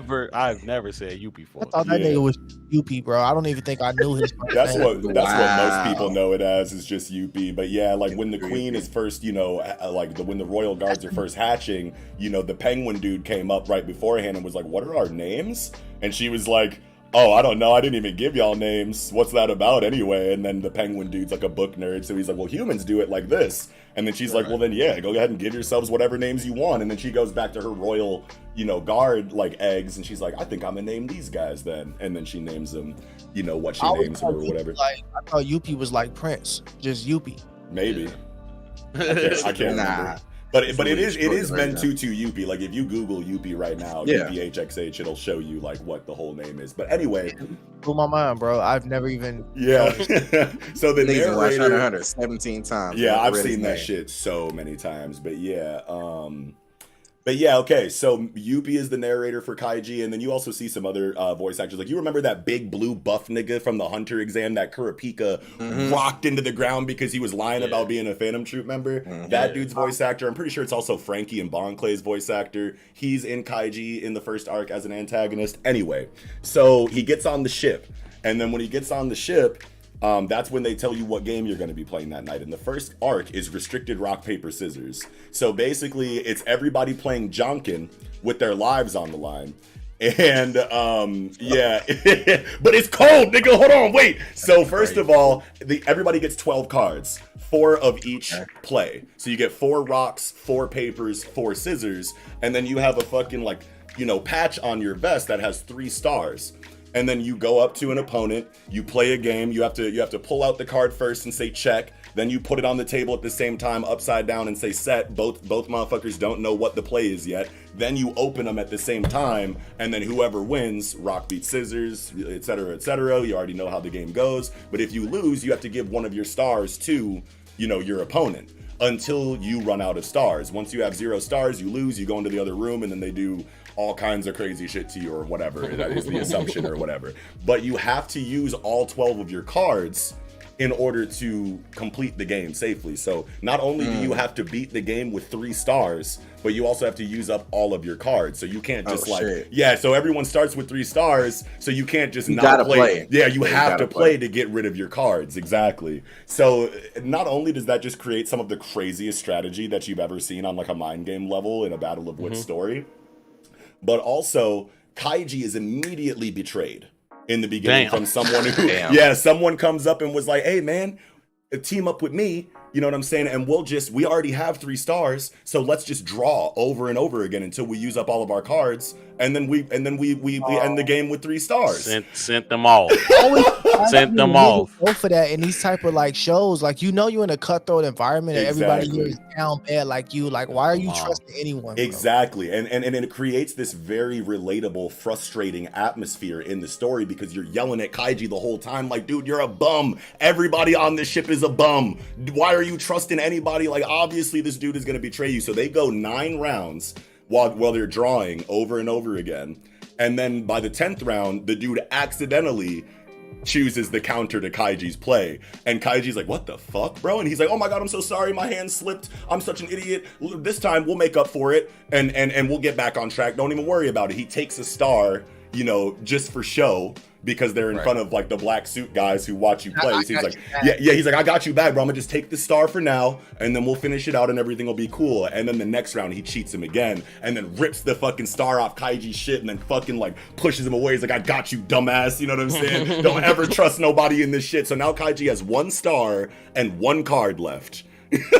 And so he has to figure out how to survive this shit night. Sound good as fuck, it's though. So good, right? So then he goes into the break room, which is supposed to be an area for reprieve in a high-stress situation on this boat, but he finds out that everyone that went to the break room is people that have 2 stars and no cards left, people that have 1 star and a bunch of cards left, like people that are just mentally breaking down because they know they're fucked. And so when he goes into this break room, he sees the motherfucker who made him co-sign on his loan that brought him onto the ship in the first place. So he's like, oh, hell no, get over here, motherfucker. And Kaiji makes the decision to work together with this dude because they're both in a similar situation. He's like, I need people that I know from outside of this so that we can be a team and get through this together with our shitty circumstances. And so let me ask you, Knox. Yeah. Bro keep getting finessed. At like what point does he start to get some street awareness about himself to stop getting finessed like this? This shit changes, and that's another thing that I love about Kaiji is the character evolution of the main character, because you have this very dumb, naive bum that starts the series off, and then through a combination of just rubber banding emotions from highly traumatic information being given to him over time. It's like, first, he's just chilling, vandalizing cars. Then a Yakuza pulls up to his front door and says, you owe us $5 million. How will that change you in a moment? Just in that moment right there as a person. So he's thinking about that. Then he goes on the ship and instantly gets finessed. So now that's even more trauma. That's even more shit to think about while you're trying to survive on this ship. And what it feels like inside of Kaiji's character to me is that, like, how you hear those stories about how a mom or a dad lifted a fucking car off of their kid or something. They got super strength for a moment because the situation was so dire. It's like that exact same thing, but like intellectually for Kaiji. So all of a sudden he sits there and just clears his mind of all distractions because he has to. It's life or death, and he's been put in this situation and he has to survive. So it's like a fight or flight response kind of situation that just turns Kaiji into this tactical mastermind in no time at all, just because of how traumatic his circumstances are. But the last thing that I'll say about it is when he goes and grabs the dude who originally conned him and got him on the ship in the first place, they're like, okay, you have 4 cards and 1 star, or whatever it was. I have 1 star and 1 card. We need to go find somebody with 2 stars and no cards. right? Because, oh yeah, and there's also a point in the story where before they even started playing rock, paper, scissors, the Yakuza ambiguously and enigmatically offered them to borrow money with an absurd interest rate on it that they can use for whatever reason they want throughout the game, and they don't give them ideas on what to use it for. So people started borrowing, you know, different sizes of money from the Yakuza before the game started, and then they can use that money to buy more cards or to buy stars later, and that's what you find out later in the arc or whatever. So the teamwork dynamic comes in from the fact that Kaiji has 1 card, 1 star, and $10 million that he borrowed.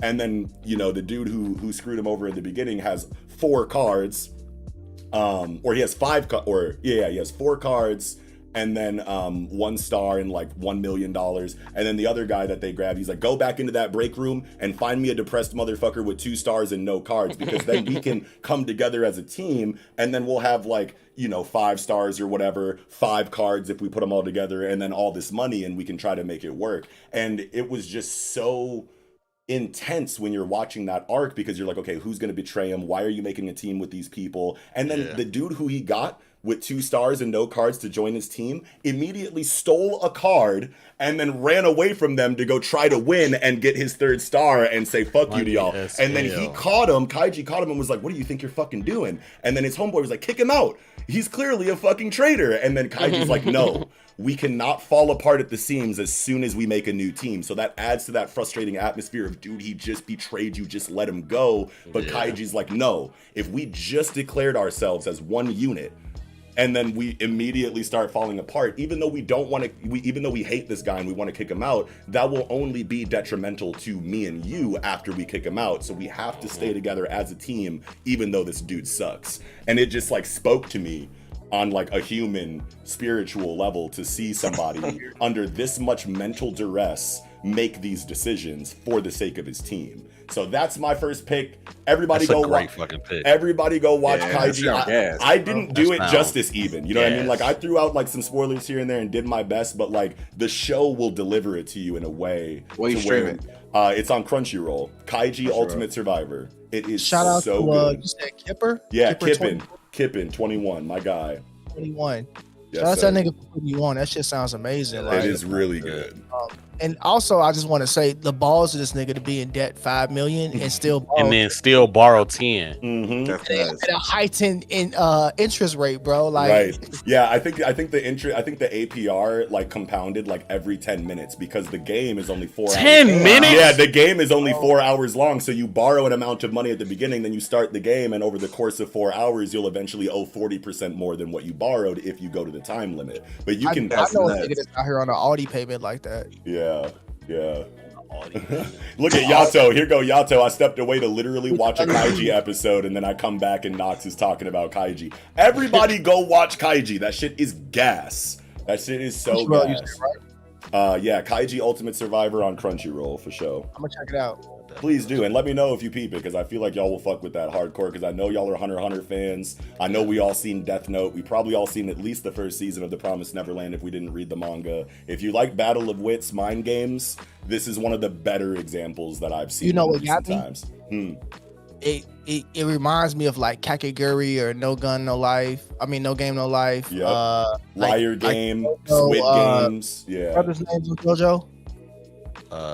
Darby. The Darby brothers on JoJo, like it reminds me of that type of shit. And I'm all about like mental games and shit. So like I definitely want to peep. I'll fuck around, peep that after this episode. It's so good. You'll start it and it'll just it's one of those ones that just like pulls you in, grabs you, throws you in a full Nelson, chokes you out. Like you will get so sucked into that shit. You'll be watching that shit till like 6 a.m. But fire. Okay, well that's my first pick. I think that brings us back to Is GB. it back on GB? It's back on GB. All right, so look, here's what I'm gonna do, fellas. I got a 1.5. I'm gonna call it audible. Okay. I got a half one, but it's gonna be spoilers if I get into the half. So I'm just gonna tell you what it is, but not really go into it, and then I'm gonna do a full one. For the full one, I picked another sports anime because I figured if I do sports, I probably won't tread on anybody's feet. Sure. I'll do the half first. But you got it. Let's go. So the half is on Spy Family. Spy Family is my favorite manga I think I'm reading right now. It's been super impactful to me as a recently married man, but like the whole family aspect of it that goes into it and the spy aspect of it, because I love spy and thriller anything. has been amazing to me. But Anya, with her telepathic powers and her teamwork, like as a child, being able to like comprehend the thoughts that she's getting and interact with all the different characters in Spy Family has been absolutely fucking amazing to me. Like I can't say enough about Spy Family and the richness of the characters, the interactions of Anya with all the characters. And the best thing about Anya is that she's telepathic. So for all intents and purposes, she's omniscient to a certain extent. Like she knows everything that you as the reader goes on, that you as the reader know goes on. That's very rare in the story. So the reason like I believe Anya is going to be a fan favorite is that she's memeable, because the same emotions and feelings you have while you're reading the story, Anya has. She goes through all of that. It's 100% in her character. Like when you like, hey, this nigga bogus as fuck. Anya said over there like, hey, this nigga bogus as fuck. Like she's got the same facial reactions and memes. So like Anya with anybody in Spy Family is top tier teamwork. Like she's working with people to get the job done. But I don't want to get to spoiler territory because it's all in the manga, and I don't think those moments are in the anime yet. Sure. Great moment, Thor. Great pick just for like a little side pick though, for sure. Yeah. But the real moment, I'm gonna pick another sports anime. I'm gonna go with Kuroko no Basketball. Since it was on my head earlier, the last game. That nigga Kisei Aomine being in the double zone, going head to head, locking these niggas up. Was a fucking teamwork. It makes me cry every time I watch like, that. These niggas was going crazy, and I think like a common debate about it's so perfect that this happens in the movie, because a common debate about Kuroko no Basket is that Ayomine can't be beat, and also Kisei he can do perfect copy, so like he can beat him, because Ayomine's main saying is no one can beat me but me, and Kisei can beat me. He can be fucking me, bro, and beat you. And so seeing both of these niggas go double zone to like lock these niggas up to play side by side and actually be like a perfect tandem. Like I know where he's gonna be. I know he's gonna hit the horizontal shot. I know that he's gonna shoot from behind the rim. Like I already know what this nigga finna do because he me.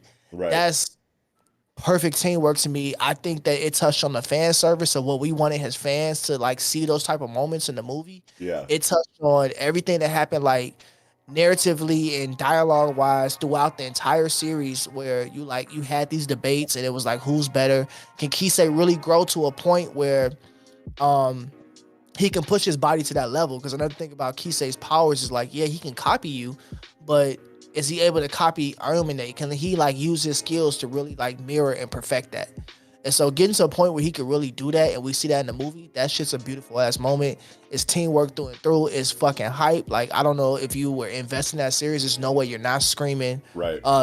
And one aspect of it. Oh, like, sure. Like having the whole and one vibe to it, and then seeing these crazy. It's fucking perfect. Like it's the culture, bro. It's the moment. It's everything that you wanted in the anime. Like they nailed that shit on the head. And top tier moment. Yeah, that sounds gas. I never did Kuroko's Basketball, but the clips that I be seeing from it, I'm like, man, if I was watching this show, you need to watch that shit. I know, like, I'd probably be standing up in my shit, throwing popcorn at the screen. It's a quick watch too, G. Like it's not How long even. is it? Well, it's 3 seasons, but like you don't even feel that you've like because the episodes go by so fast. Right, it goes quick. Yeah, bro. Hell yeah, it's like not. that. It's not that a like time burn, flies while you're having fun effect. It's like, damn, is it really 4:30 in the morning? Yeah, bro. Like I definitely think you gotta watch it, bro. I know it's probably hella shit on your plate, but for sure. And I'm not like really, an anime watcher nowadays either, but like ever since starting to watch Kaiji, I'm like, man, I be missing these OSTs and these voice actors be so deep in their bags, and like I miss anime. So I already said like maybe I'll watch Daya. But like I think it's about to start time for me to start taking down some of this anime recommendations list that I've had. I got moods. Like I have moods where I'm like, all right, I'm in an anime watching mood, or like I'm in a live action mood. I'm in a manga. I'll be in the mood for certain things though. I'm always in the mood for certain things. I'm not just watching everything. I'll be in the mood for genre. Like I'll be in the mood for, like I'm in a thriller mood or I'm in a horror mood. Yeah. And so like every once in a while I am like you, Glove and Knox, where it's like I want live action or anime, but for the most part I'll be in like a thriller mood or a comedy mood or something like that, and that primes me what I'm finna look at, and that's how I find like other series to check out that I normally probably wouldn't check out. Yeah. They're not really being recommended, but I'll go to Crunchyroll and like go to the comedy Right. and see what's out there for me. Like that's how I found Devil is a Part-Timer, which is a comedy I love. Yeah, I've been in more of like a genre specific kind of, mood for a while too, where I'm like, okay, it's a noir night for me, or it's a cyberpunk night for me, you know what I'm saying? Or I'm going back to high fantasy for, something over in the West or something like that. I definitely do be going by genres nowadays for sure. Need more noir. Hey, I got you. I got you. I need more, bro. Like I Say want less. more. Watch Double Indemnity. It's on Amazon Video. That's like the OG, triple OG noir film. Double Indemnity is so gas. It's all about like, taking advantage of like insurance fraud. Because like a double indemnity is basically like if someone who's insured is suddenly, experiences like a tragic accident where they die accidentally, then you get double the insurance payout from a situation like that. So, these two come together to try to like pull one over on this dude's husband. You know what I mean? And like get the double indemnity payout through some crazy backhanded plot, and it just is so high tier everything. It's a black and white film though. But that's a good example of teamwork too. Shit. I like those ways to do noir and like have like maybe some pops of color if they really want to get freaky with it. But like that black and white just really adds to the vibe for me. Like that's all that they could do back then though, because like noir film started in the 40s, so they didn't really have but I think it just fits the time period. Like one thing about noir is definitely like contrasting in the whole story of things. Like that moral ambiguity is throughout the whole story. So like when you have that, it's like you either on side A or side B, and I think black and white is a perfect representation of that. Right. And I wholeheartedly feel that's why the films haven't really evolved beyond that black and white aesthetic for the most part. Like you have them sometimes in color, but they go back to that black and white because it fits the vibe, bro. Well, now you have neo-noirs, right? Because like the filmmakers back in the 40s didn't know that they were adding to the genre. Like they didn't even know that they were just making crime fiction movies that, depicted the life and times of Americans, after the Great Depression and shit. And then after a while, critics would look back on it and go, hold on, all of these motherfuckers are kind of doing the same thing. This is a vibe. This is a whole genre. So then once they became aware of film noir, that's when they started going out of their way to recreate films in that style. And that's how neo-noir was born. And so now any noir film that comes out past like 1956 or some shit is technically a neo-noir because they're conscious of the genre. But anyway, I'm a neo ass. Yeah, I got you. But Sensei, I think it's on you now, brother. Yes, sir. It is back on me. Yeah, and of course, as a Jojo witness. Oh God, I gotta go. Let's go. Giorno and Mista. Okay, put me on because I'm still not a Jojo guy yet. I feel it, brother. Let me know. Let me know the moment. No. Giorno and Mista versus is Ghiaccio, Ice Buddy. Ice folks. Also, they have a couple team up moments, but that was the one that I think was the first one, the startup of it. So obviously this is part 5 JoJo. So to lay it out for you, Knox. Yeah. In part 3 is when they get stands. That's when stands are introduced. I did know that. Okay, yeah. It was Hamon before that, right? It was like the first 2 parts. Indeed. Yeah. Hammond, Indiana. So after each part, stands like evolve. I don't want to say they evolve, but the way Araki does stand battles changes. Sure. So like in part 3, it was just okay. I got a stand that's super fast and can punch it. I got a stand that can control fire, blow fire. I got a stand, you know what I mean? Like it was simple, and then it became in part 4. It became the abilities are a little bit more complex. So it's not just like simple shit. It's I can time travel, but I can only time travel if something like this happens, or you know what I mean, like, or I can, you know what I mean, shit like that. Right. Conditional. And then in part 5, it was still that same like the same level of complexity with the stands, but now they're doing teamwork. So like almost every stand battle was like a teamed stand battle. So your you're seeing, stand like, complements the advantages that my stand gives you or gives me, or my stand supplements the weaknesses that your stand has. Something like that. Yeah, exactly. So a lot of the stand battles in part 5 was that. That's tight. Which just made it very interesting on some Hunter x Hunter shit. Right. I'm gonna add one thing to Sensei. The evolution of stand powers, like being able to evolve your individual stand, happened in part 4 too, which makes these moments better. Yeah, indeed. So yeah, your stands can obviously grow, but we learned that in part 4. Part 5 expounds on that as well. Yeah. The JoJo of part 5, his name is Giorno. He's Dio's son. Spoilers, whatever. And he's a part of this crew called, damn, what the fuck is they called? I just call them Bucciarati's gang, like the gang. Nigga, the gang stars. Are they the gang star? I thought that was the whole joint. I'm Google it for you. Go ahead. Oh yeah, because they be having music references like crazy. I was like, Gangstar? You mean like fucking? You know what I'm saying? Yeah. Like Guru? So it's a group of gangsters. Yep. They're in like a mafia. They're an Italian mob, right? Yep. Keep going. I'm gonna run into my kitchen real quick and fill up my water. But keep going. I can hear you. I'm on. Team Bucciarati. Is it Team Bucciarati? It's Team Bucciarati is what they. Well, yeah, that's why I thought it was like Bucciarati gang or something like that. But yeah, Team Bucciarati. And they're on a job to basically help the boss's daughter, like get the boss's daughter to and from, like, to him. And on the way, there's another faction of the gang that's trying to kidnap the boss's daughter and use her as leverage to overthrow the boss. So the whole journey of part 5 is them just trying to, like, get her where she gotta go and fighting off these random ass combinations. Fighting off these random ass combinations of stand users. So this nigga Gauchio is a nigga who can control ice, or like he can basically freeze anything. His stand can like freeze anything, including air, anything that has any type of moisture. Oh wow. Yeah, no, for real. So he's chasing these niggas. They are in a car, bro. He's chasing these niggas because he turns like he has a suit, like a figure skater.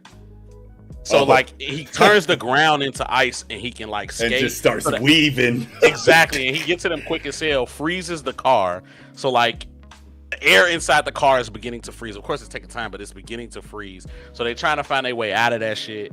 And Giorno's stand, anything he can change any inanimate object into a living thing. Yeah, I think I knew whatever living thing that he wants to do. Wants it to be. And then Mista's stand is Sex Pistols, which is basically he can shoot.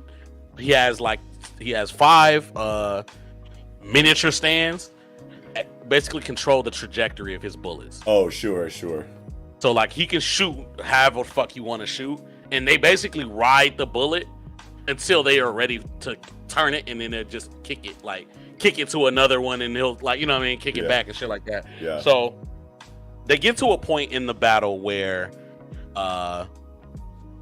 Mista's about like trying to shoot this nigga, but he freezes the air around him into small particles of ice. And so Mista's like, well, it doesn't matter because I can have my stand kick the bullet where I need it to go. Yeah. But because he basically can manipulate this frozen ice, he's always changing the trajectory of the bullet once it leaves the stand. So it bounces back to him every time. Yo, that's so it was one of the most coldest scenes. Like the animation, the way he was still shooting because it was like, bro, this is the only way I can kill you. Right. But he you're not killing me, because it got to a point where he was basically like the Gaucho was basically at death's door. Yep. With a thing in his neck. So it was like one more bullet is gonna kill you. Oh, if I could just get if it I to could hit just you. land it, yeah. Exactly, but it just wasn't landing. So he reflected a bullet back. But Giorno basically turned that bullet into some shit that wasn't gonna kill him, and then made it so that the bullet, the next bullet he shot was something that I forgot what the fuck he turned it into exactly. Sure. But it bypassed the ice and Wow. pushed his neck like through the fucking shit and killed him. Yo. Yeah, that shit was. You gotta see that shit. Like you gotta see that shit, bro. Like the animation is fire, and JoJo does a lot of this color, like a pastel change during the climaxes of their fights. So like it changed the color of the blood and change the color of their costumes. Like Yeah. it was fucking insane. Wow. The second fight was it was less of a team up, but still a team up because Mista was there. But you learned that Giorno is just like the rawest nigga ever. So Yeah. Mista will be knocked out, but still Giorno still using his stand because his stand is there. They fighting this nigga named Chocolata. Oh wow, what a name. Yeah, nah. Oh fuck, what was Chocolata's stand? Remember GB? Wasn't it like explosion? Like- But I do want to add. Scuba Steve said that it's the Passione is the name of the game. Passione is the name of nice. their whole game. It's the whole gang and not Yeah. that actual team. But I do Yeah. want to throw that out there. Yeah. Bet, yeah. Chocolate though. Is Chocolate. this a black character? It better not be. You know how them I don't think Japanese he's black. motherfuckers No, be. he's not. He's not like that. Yeah, Dark yeah. skin. He's not. I think he may have a tan, but he's not Yeah. like black. Hey, some of these manga could be, you know, they be. Yeah, nah, for sure. Nah, he not Yeah. like that.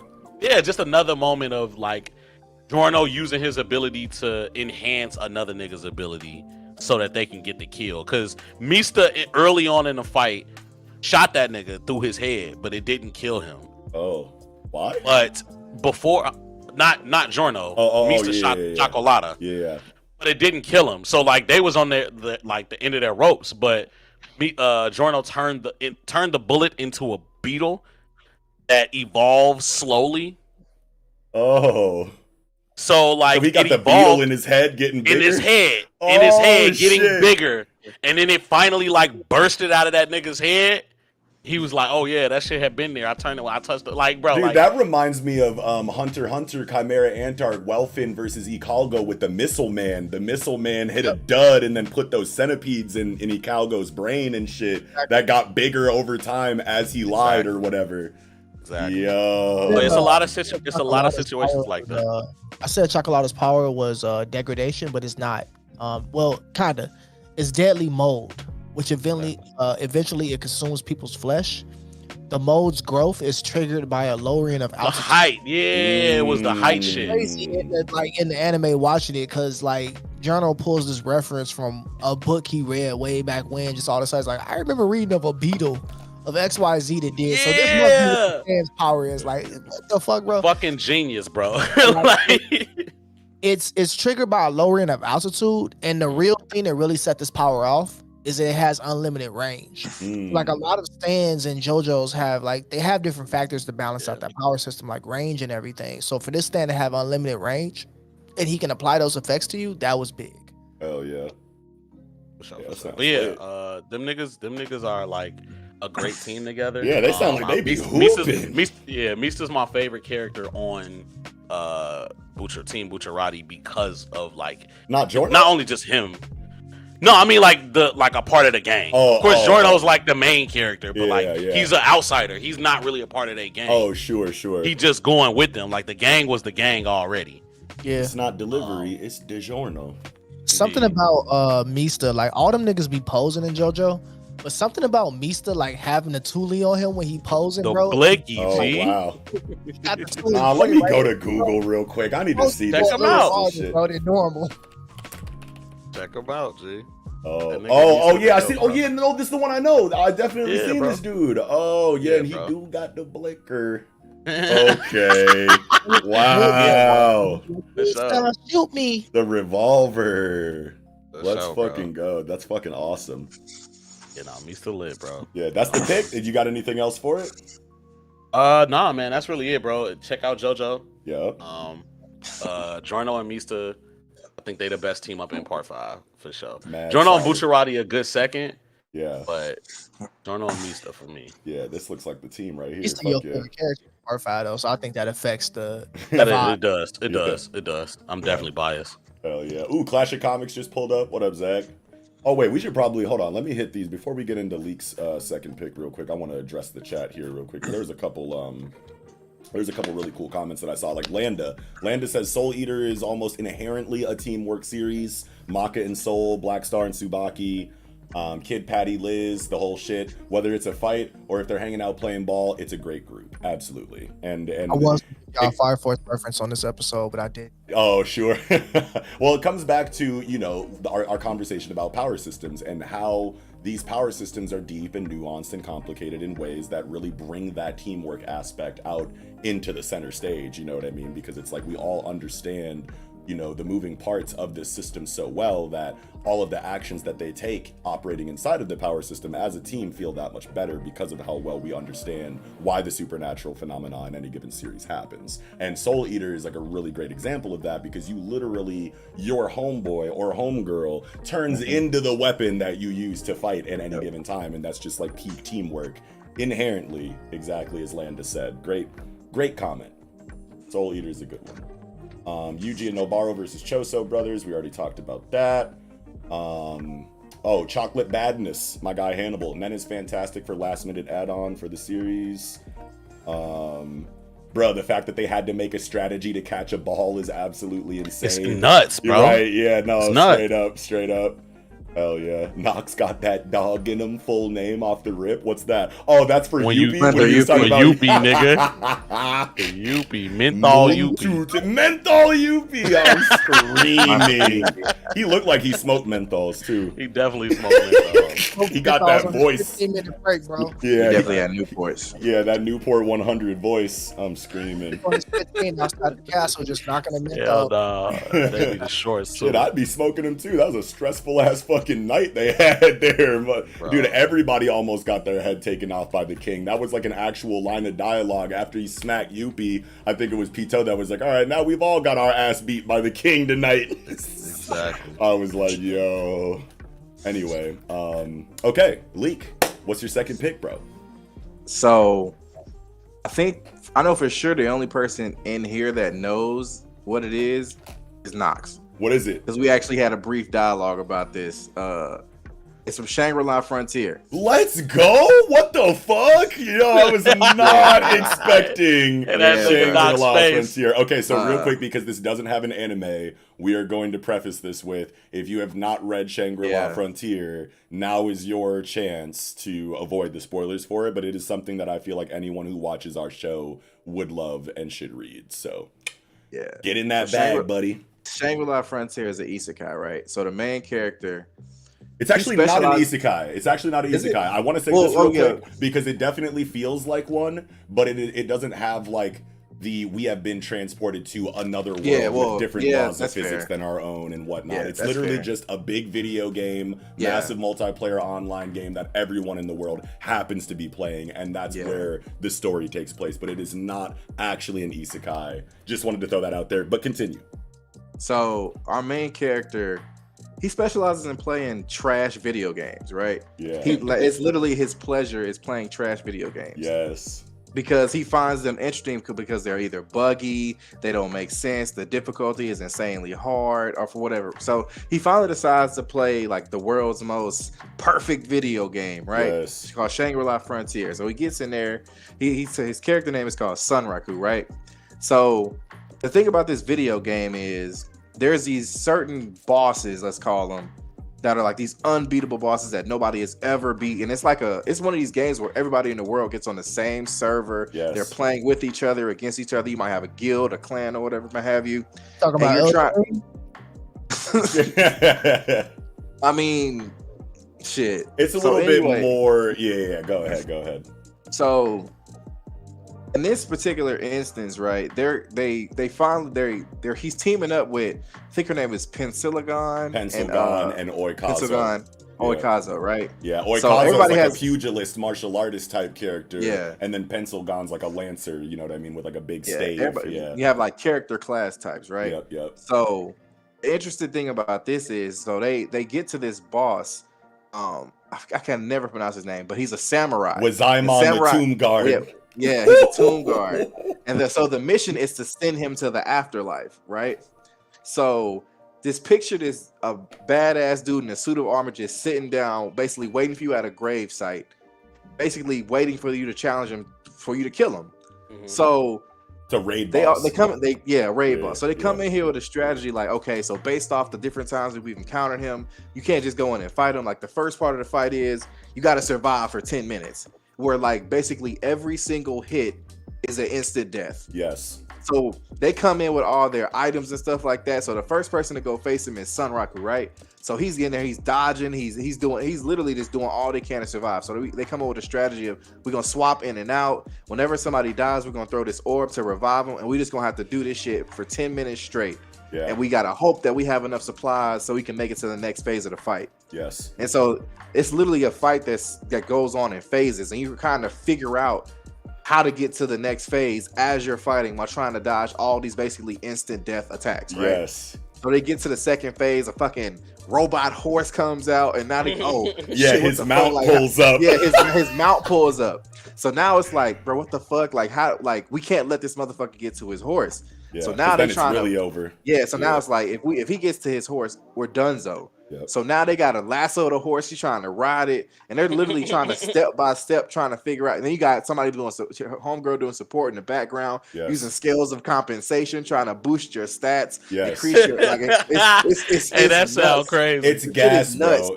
The tightest thing about it is that Sunraku, like Leek was saying, you know, he has this history of playing shitty video games because they have, you know, poor collision detection and glitchy, you know, surfaces and, you know, out of range hitboxes and shit like that. So he's been playing those games because it's more of a challenge to actually accomplish the objectives in the game because of how glitchy it is. So then when he gets to Shangri-La Frontier where all the physics are perfect, it's like when Gaara or it's like when Rock Lee drops the weights against Gaara. You know what I'm saying? Because it's like you've been playing I've trained these games. Yeah. I'm perfect for this. Yeah, so you got Sunraku fighting Wazaimon, and Wazaimon's doing cold-blooded samurai shit, and you have to, the margin of error is like so tiny, but Sunraku can do it because of his time playing shitty video games. So he's counting frames and taking advantage of like animations. And he's like just barely frame dodging. Counting is crazy. He's like barely dodging these fucking like life-ending hits. And if they do get hit by one, they got a Phoenix down, you know, rebirth tier jewel to bring you back Phoenix to down. If you know, you know. Yes, sir. Yes, sir. You know what I mean? It's just so gas, dude. It's one of my, honestly, I gave it best fight of 2021 in our last award show.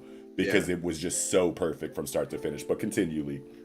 And so, and even on like to touch on that, like the artwork is fucking phenomenal in this shit. Was that joint that you threw in the chat? With the samurai, that is from that, bro. The shit is gas. It's so good. Like they're literally having to depend on each other to progress to this fight and try to figure out how to take this dude down.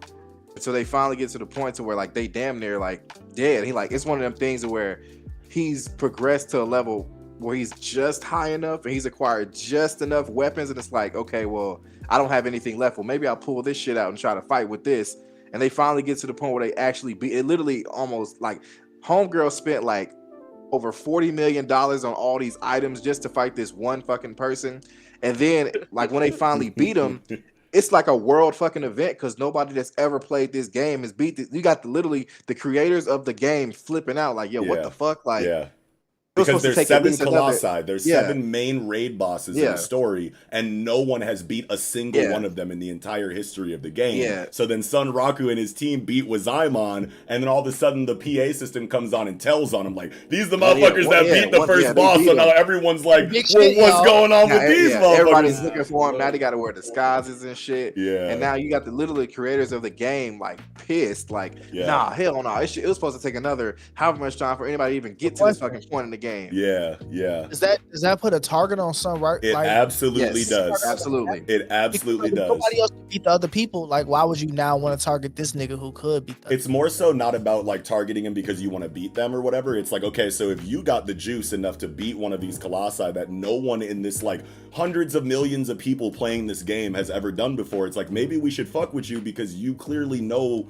you know, what you're doing to advance the plot of this game. So now you got people that are coming up and trying to make alliances with them. They basically became celebrities instantly inside of this world. So now they got to like cover up and make sure that they're not seen in certain areas. Otherwise they're going to, you know, get met with a smorgasbord of people that are like, we want to team up with you, or we want to take advantage of you under the guise of teaming up, etc., etc.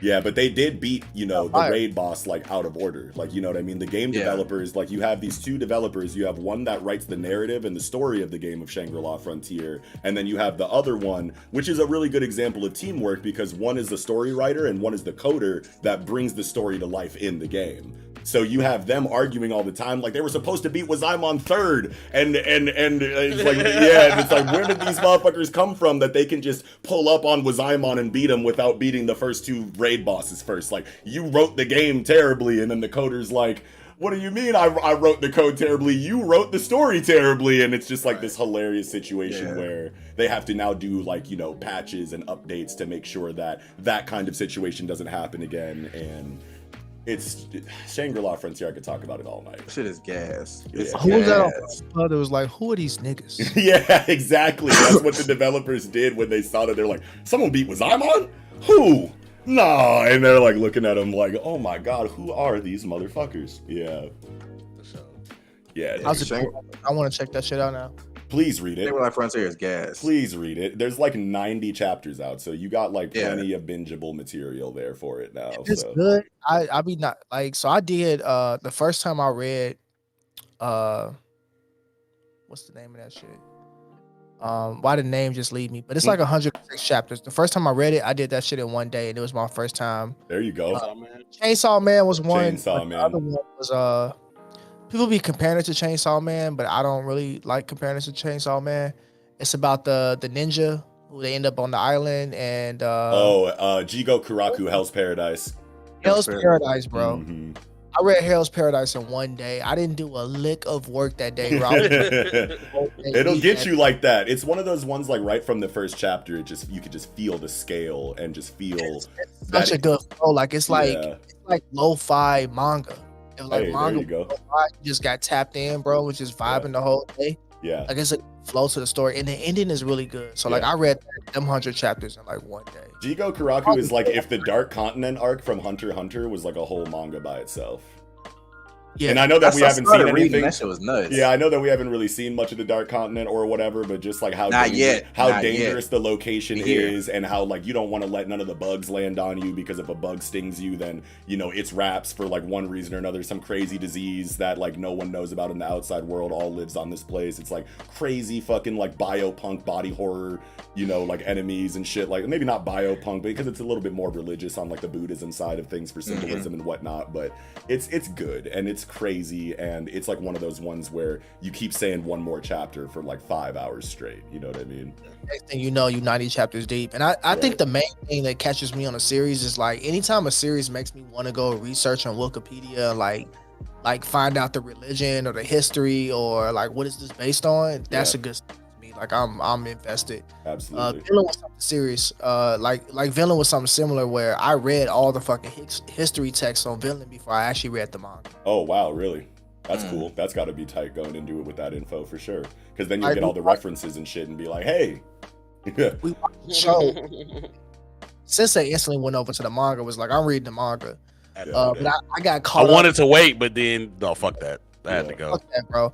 I ended up on these, on like Wikipedia, and because it said it was historical, so I was just like, you know, what history is it based on? So I ended up on Wikipedia at first. And next thing I know, I'm going down a long ass list of articles about like Vikings and tradition and everything, like wars that happened. I'm like, oh, this shit is crazy. And so like, I'm like, how does the manga build? And the whole time Sensei's over there going, the manga going crazy, bro. You ain't never this shit gas. Like, let me go read Villain. And I finally got over there. Like, it does such a good job of capturing the history of what really happened. Yeah. And making it, exaggerating it just enough that it's that manga entertainment factor that happens to it. Yes. Absolutely. Yeah, Jigo Kuraku, can't recommend it enough. We actually reviewed that over on our Patreon exclusive manga review podcast, along with Shangri-La Frontier, which is also on the lineup. Honestly, Shangri-La Frontier is in like my top 5 ongoing manga right now. Like literally, like I can't. This shit is gas. I'm so happy that you brought it up. Now. Especially what's happening right now. I thought you was gonna have it on your list. Well, I want to keep it anime friendly for the tie-ins, you know, and Shangri-La Frontier doesn't have an anime, but I'm just like so happy that you brought it up, and like we got the spoiler warning out, so like it's all good anyway. But please read Shangri-La Frontier. Oh my god, read it immediately if you haven't yet. Shout out to Saucy Zay too, because if we are talking teamwork and like concerted effort, Hell's Paradise is a great example of that constantly throughout the whole. Especially because of the power system, right? Because like the Tao power system has it set up in a very I don't want to say like triangular, relationship, like in it like a rock paper scissors or something like that, but it is very much like Pokemon elemental advantages and disadvantages in the power system. So you kind of get that whole vibe going, and the way that the characters work together because they have, an element that complements another element's advantages, or they're teamed up with a character that has an affinity for an element that supplements the weaknesses of another person's element, etc., kind of like the overarching theme of this entire conversation tonight as far as the power system stuff goes. Jujutsu is a good example of it. Yeah, I described it how Chakra could have been if Kishimoto hadn't forgot that. Hey man, there you go. Yeah, for sure. Great pick though, Leak. Yeah, Shangri-La Frontier. So it's on me again, though? Yes, sir. Okay. So this is one that, like, I feel like is unexpected, but then as soon as I say it, everyone's going to be like, holy shit, hell yeah. Ash and Pikachu from Pokemon. You're funny as hell. Ash and Pikachu from Pokemon. And it's so important because we've all seen Pokemon. That's like one of the examples of like anime that we all watched as kids before we knew what anime was. You know what I mean? So going back into the earlier conversation that we had about how differently the East handles cooperative teamwork strategies versus the West, when you look at a story like Pokemon, it's not immediately like, what do you mean? But like the teamwork aspect is obviously there because you're a Pokemon trainer with a whole team of Pokemon that you use to fight for you. But Pikachu existing outside of the Pokeball and just being a part of the main team constantly without having to get called on like from a separate pocket dimension or whatever the fuck that Pokeball shit is. Yeah, you know what I mean? Like Pikachu is just always there, you know what I mean? And it's like it's a thing in the actual story of Pokemon that says that like the caretakers of Pokemon, their personalities will eventually rub off on the Pokemon itself. You know what I mean? So the fact that Pikachu be rolling around with Ash and Misty, and Brock outside of the Pokeball allows Pikachu to, get more diversity as far as like human personalities go. So by the time we get farther in the series, you kind of feel like Pikachu has like a lot more humanization than any other Pokemon, obviously, because he hangs out with the whole squad constantly without being inside of the Pokeball. And that kind of, I feel like, comes through in Ash and Pikachu's relationship whenever there's a fight going on. And no matter what Pokemon Ash pulls out, the dynamic is going to be top tier inside of the strategy that they use and whatnot, whether Ash has to learn, a lesson by getting his ass beat or something like that. It doesn't matter, but when it's Pikachu and Ash on screen, you can really feel that like dynamic duo, twin brother almost kind of like aspect to their fighting style because of how much time Pikachu has spent with these humans constantly. What level you think Pikachu on for? Oh man, I don't know. It's been a while since I've actually watched Pokemon. I want to say that I've seen like every episode of season 1 multiple times, and then I got to like the Johto League arc or whatever when he like went up against the Elite Four and whatnot. But I don't have a bunch of Pokemon like immediately in memory. But dude, Pikachu and Ash gotta be like the tightest fucking trainers in the world by now. This shit's been going on for like 25 years. I think Ash and Pikachu. I think Ash just won like a championship recently, didn't he? Finally. The mind fuck when you find out like Pikachu really like level 56 and he just be winning by sheer will. That's what I was about to say. Like that nigga gotta be level 2,000 or some shit. Like should be, but he not because he still lose to little shit. He be losing to regular to starter, starter Pokemon. He be blowing my mind like I feel like if they really released this level one day, like based on like the game levels, he'd be somewhere around like 50 something. And you'd be like, how? Yeah. Y'all do too much together to not like be level 100 right now. Rare candies at this point. Yeah, we're the rare candies. That's hilarious. Exactly. But yeah, I just wanted to throw out. I wanted to throw out Ash and Pikachu just because it's like when I was like, I was doing a little bit of research before, like I had a bunch of stuff that just came off the top of my head. But then when I like actually like Googled like great examples of teamwork in anime and manga or whatever, and then on the thumbnail of one of the articles was Ash and Pikachu. I was like, say less. Nope, that's going. I don't even need this fucking Google search no more. I was like, I'm grabbing that. That's my like one pick that I had to like reach out and grab from outside off the top of my head. But so. Hell that's yeah. a decent one. Hell yeah. But yeah, okay. Final round, or let's take a look before we go into the final round. Let's address some of the chat here. Shiloh, not sure if y'all talked about it, but does anything beat World Trigger's teamwork? No, actually. No. World Trigger is honestly like probably the strongest example of teamwork that I've seen in anime so far in my experience, I want to say, just because going back to our conversation about how important power systems are, you know, and just like deeply layered and nuanced conditions and like inner workings and gears of a power system to make it feel like a well-oiled machine, so that you understand the logic behind every decision that's ever made, why it would be effective. You can almost weigh the pros and cons yourself before the actual narrative gives you the proper, you know, perfect through line strategy that they eventually give you, and it makes it that much more interactive, I want to say, when you have a power system like World Trigger, because in World Trigger you got like all kinds of classifications of weapons and augments and tools that you can use to be more effective in team combat specifically. So World Trigger is an extremely strong example for this subject. Absolutely, Shiloh. Everybody going to be on Shangri-La Frontier in a few months when that anime hit. Absolutely, Yato. That shit coming out? Yeah, we just got the announcement and like a pretty crazy who like, doing it? preview. Who is doing it? I don't think I actually know off the top of my head of who's doing it, but the fucking trailer that they dropped is like 8 minutes long or some crazy shit. Gee, Maybe drop not that shit 8 in the minutes, chat. but it's like you haven't seen I it. was gonna say, drop no, that no, shit no, in the no, chat no, or something, yeah, bro. I Drop got that you. shit in the chat, I'm gonna bro. do it right now. I'm gonna do it right now. But all right, GB, last pick. What do you got for the last pick of the night, brother? We doing 3? Yeah, bro. yep, She said yep. 3 Round rounds. 3, final Wow, round. 2, hold on. He said I only got 2. Okay, Off the so top. I'll let y'all choose. I got a mech 8686. And I got, because I tried to pick different ones because I knew he was gonna all have like regular shonen. Yeah. And I got sales at work. You got, wait, what's the other one? Sales at work.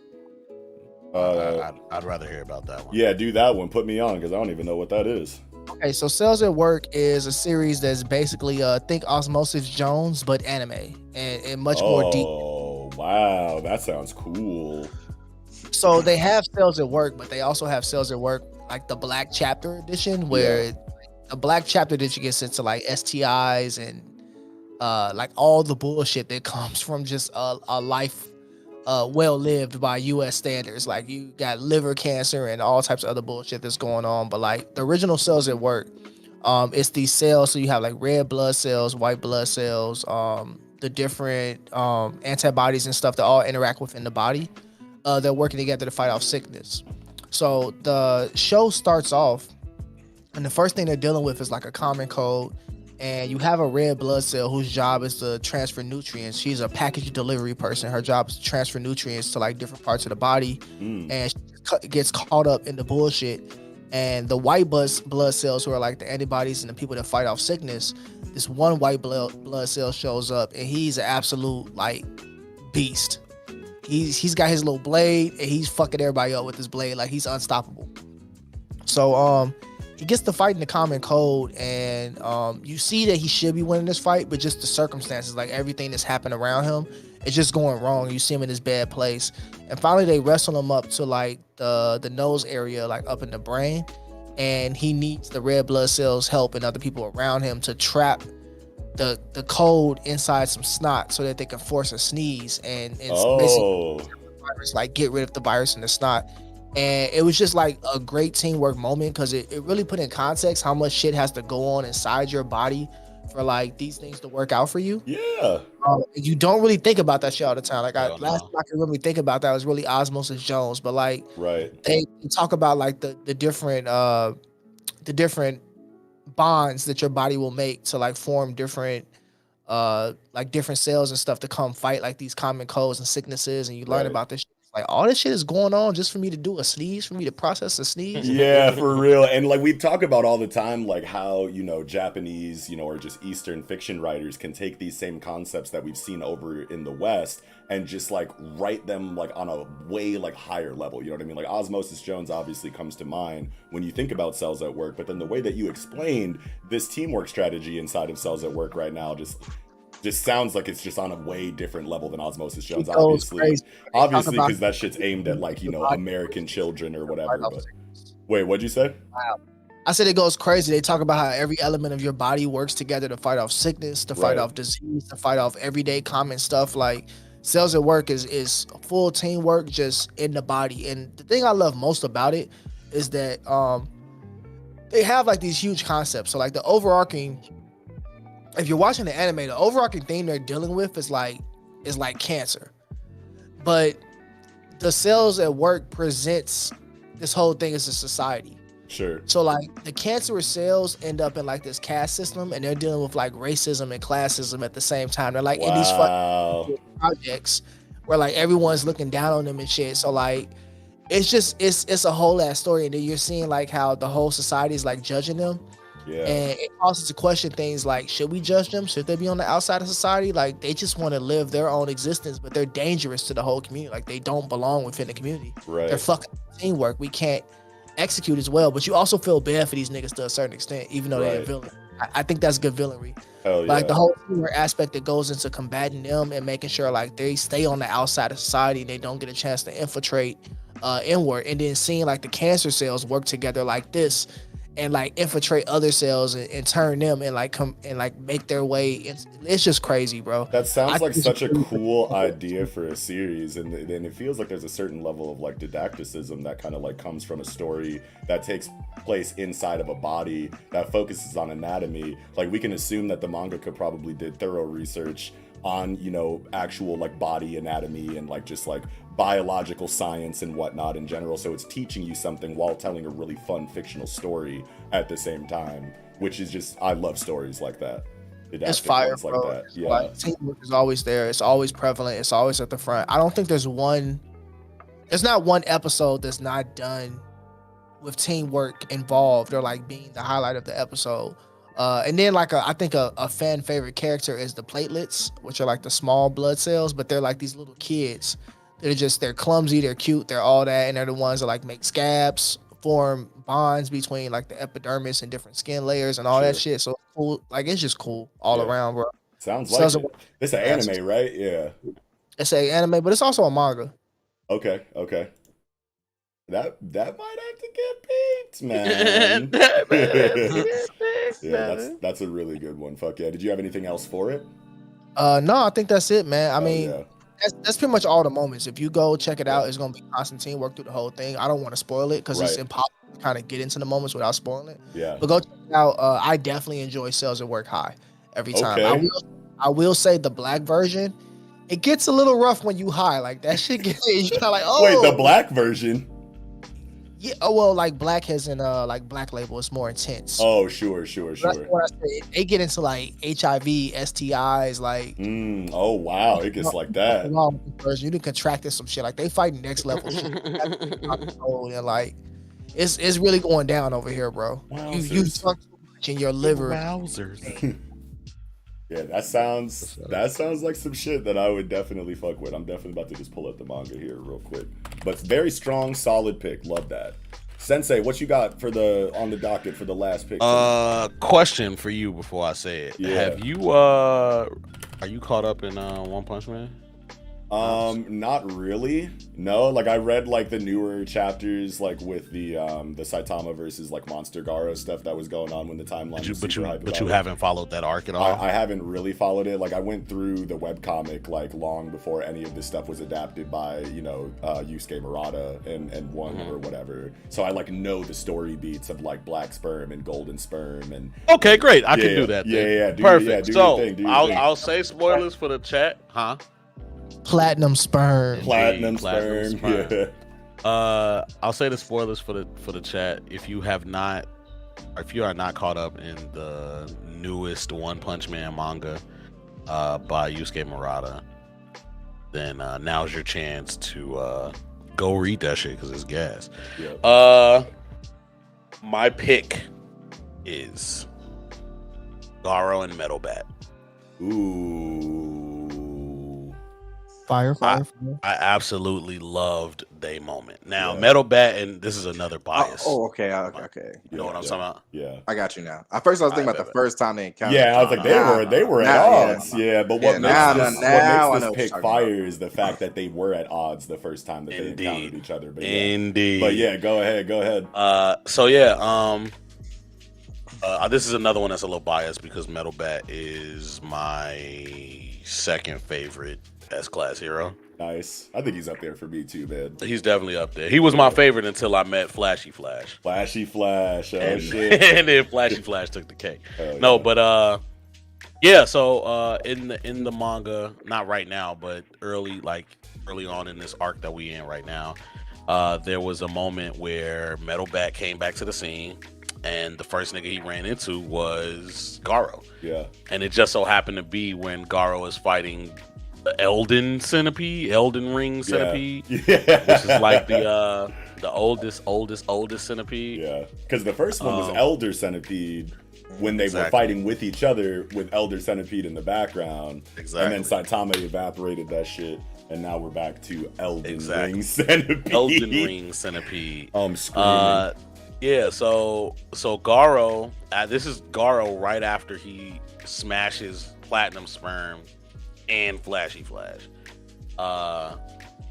Metal Bat shows up, and again, it's like Garo has like jumped in power levels so crazy right now. Mhm. So the setup for this is like, there's no way Metal Bat is even like, it shouldn't make any sense. But then you think back to their first encounter, and you know, Metal Bat is a nigga who gets stronger He's on some as Super Saiyan shit. as he fights. Right. Yeah, like the longer he fights, the more damage he takes, the stronger he gets. Yes. That man So it will only power made sense. crazy. Yeah. Exactly. So when they start fighting, of course, you know, Yusuke Murata or one, I don't know however, I'm gonna say Yusuke because that nigga is doing whatever the fuck you want to do with the story at this point. But he of course he wrote it as like we're not really teaming up, but in order for us to fight, we gotta fight this motherfucker type shit. Yeah. And of course Garo's like, bro, I don't really want to fight you because like I already beat you. Effectively, yeah. Right. But Metal Bat is like, no, you definitely owe me the fade for that.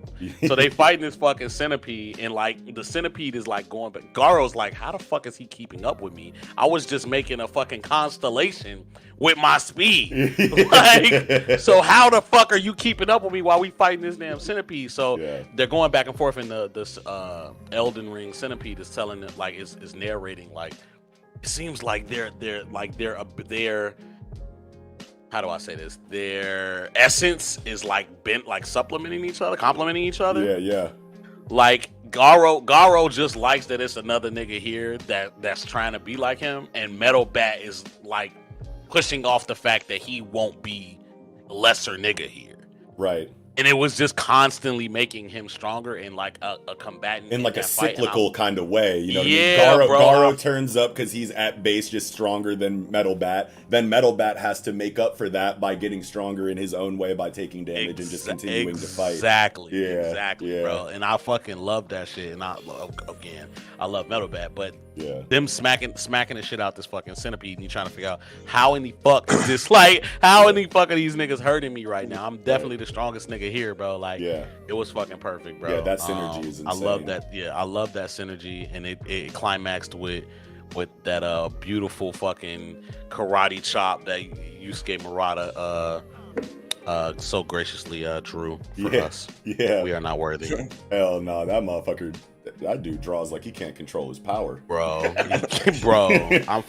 I think I screenshotted that shit. I'm definitely gonna put that shit in the chat. But yeah, man, Garo and Metal Bat. Beautiful. That's my last one. Beautiful last pick, absolutely. Solid moment, glove. Hell yeah, hell yeah. Absolutely. Leak.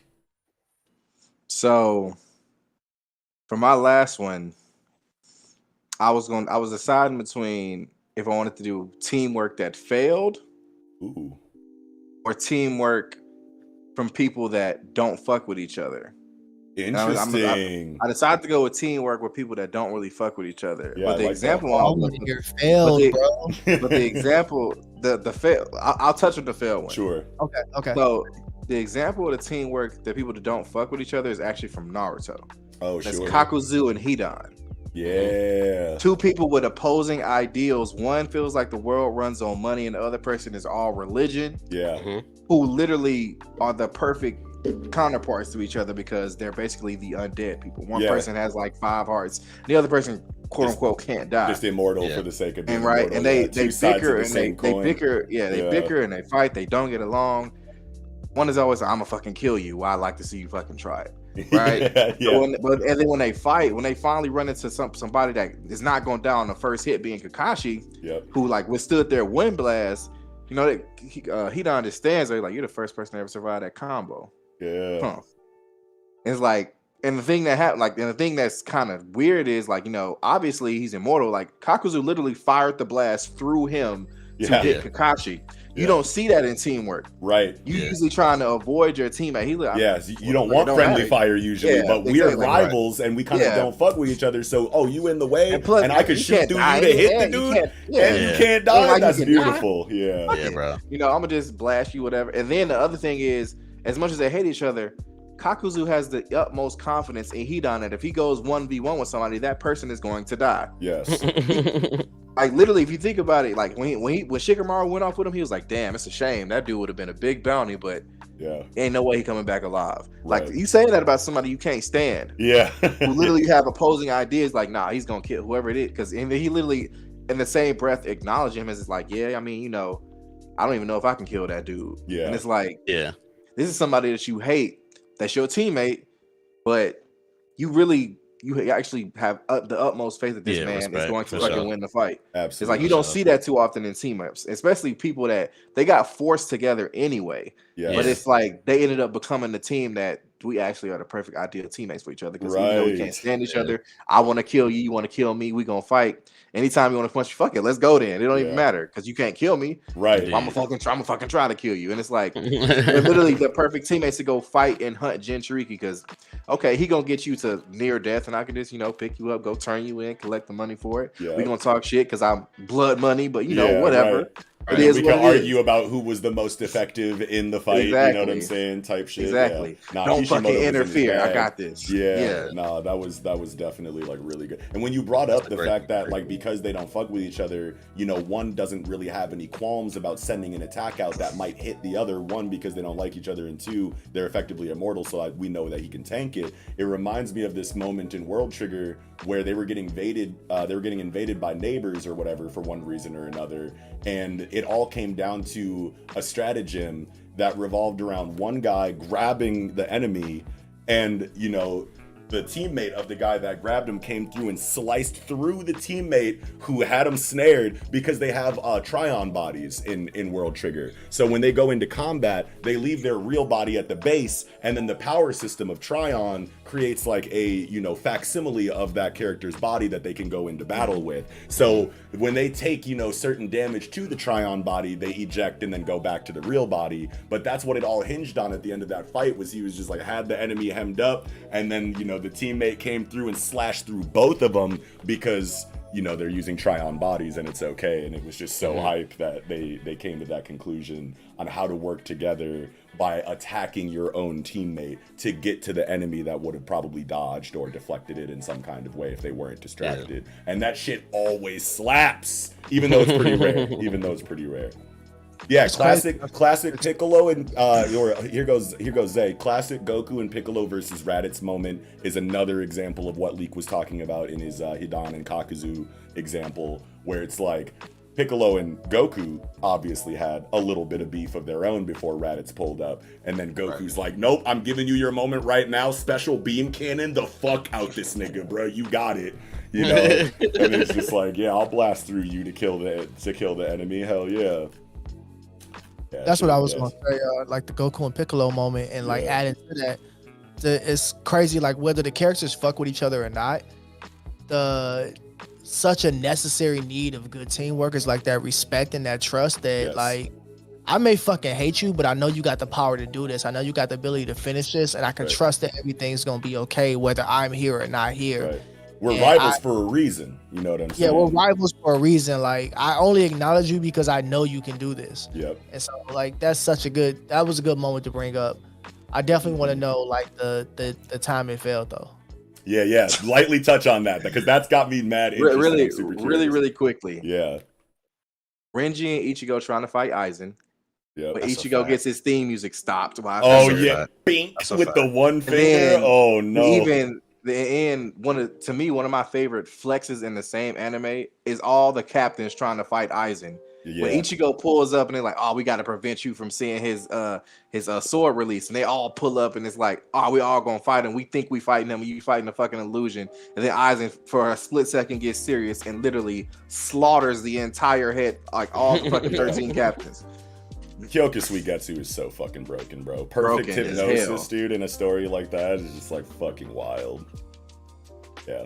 No, that's a great example for sure. Great choice, Lee. We got some pretty good diversity inside of this subject throughout this conversation. I just want to say that right now. We have been deep in the Duffy on all 4 pointers of the host here. But so what? I'm the last one. Last one. Yes, sir. I'll bring us home. You know I got to bring up Team Urameshi. Stop it. Come on now.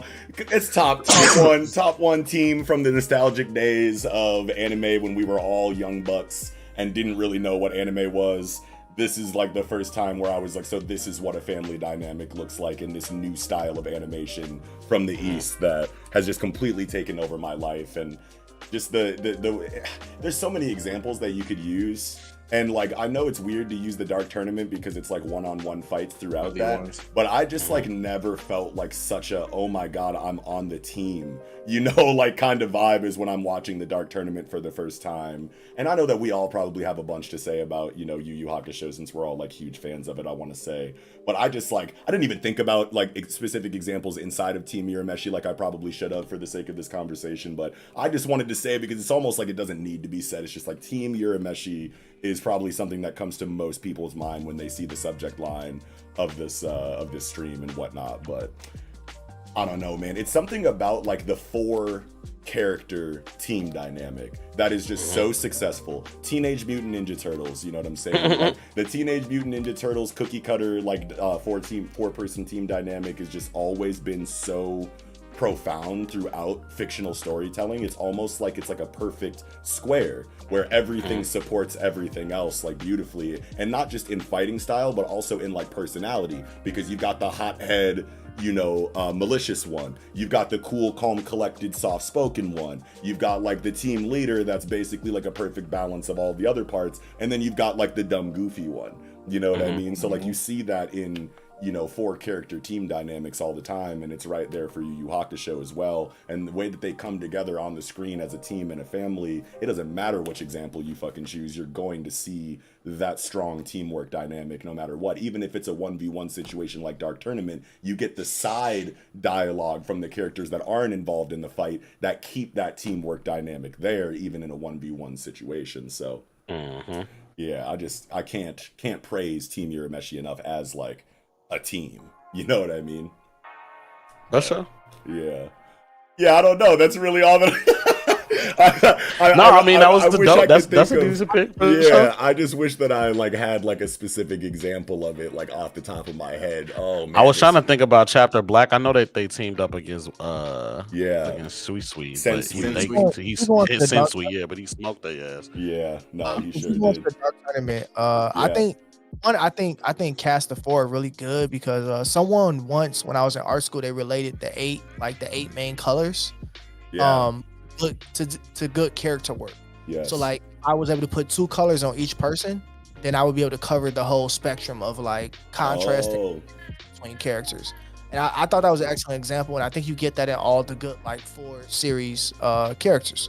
One thing that like sticks out when it comes to Dark Tournament for me is just, even though like I kind of hate the move, but the fake Kurobara death. Yes. Oh my God, that is the prime example, because you knew that Yusuke would bring everything out of him after the death of Kuwabara to defeat Toguro. Yeah.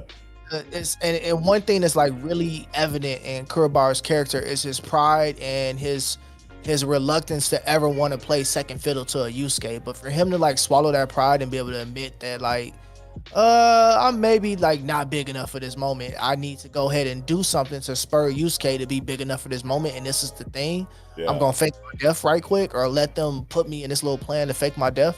Yes. That was like a huge moment of like teamwork for me, because like not a lot of people sacrifice the moment for someone else. Like that's pure teamwork to be able to say, I'm not the main character. I'm the side character in this fucking moment, and I gotta produce like human nature just says like, hey, I can't do that, bro. I gotta be the main character. Like I want to be the man. Exactly. Main character syndrome is definitely a thing. And yeah, considering how relatable that situation is, as like most people, I want to say like have a certain level of ego to them, to where it's hard to put yourself in the position of Kuwabara to do that for the sake of your team. But it all comes down to just how well do you know your teammates? You know what I mean? To know that that plan would be effective because of how well you know Yusuke at this point. Just shouts good teamwork from the top of, you know, from the rooftops or whatever. Fire. Yeah, very good, very good. Solid choice, Knox. What'd you say?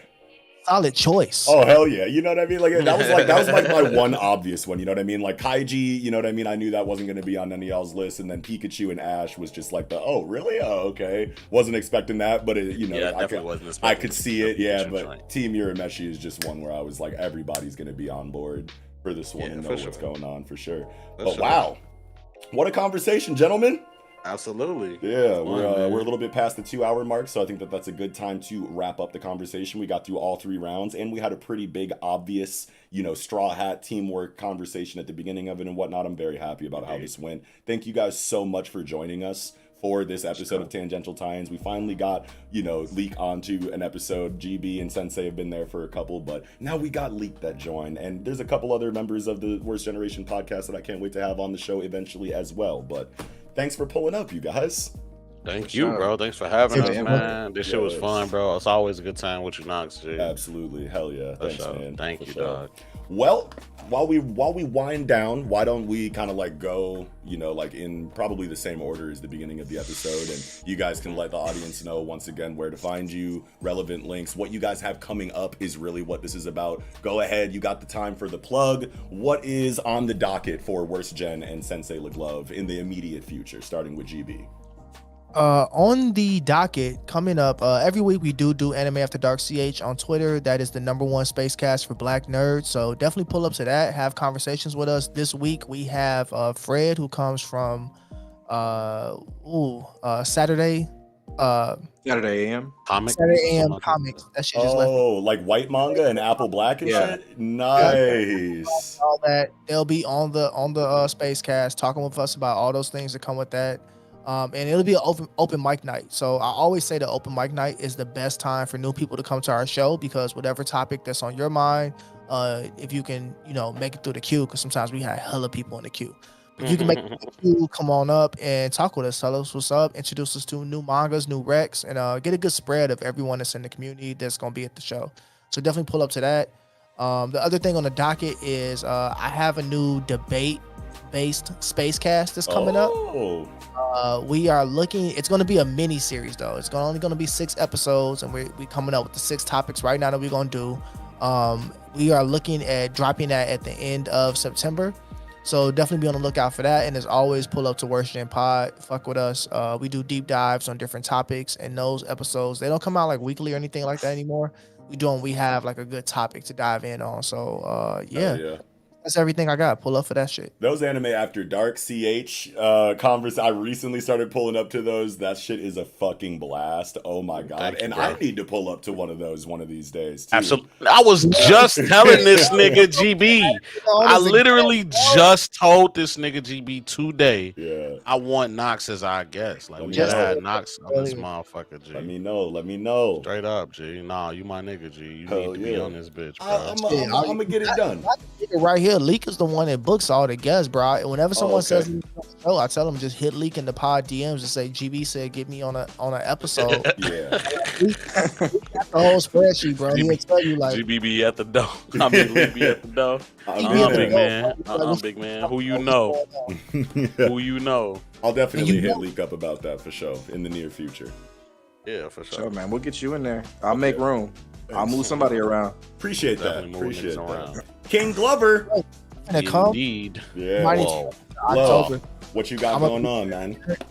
What's up, GB? Oh, my bad, GB. You trying to say shit? Say it again. Oh, my fault. I said if you come, it might need to wait until October, because me and Glove are gonna fuck around, not really be around for September. Okay. Yeah. We'll get it done. Sensei Lit Glove, man. Follow me on all my socials, Instagram, Twitter, Sensei Lit Glove. YouTube, Sensei Late Glove. I've been on somewhat of a hiatus as I am about to move and get married in less than a month.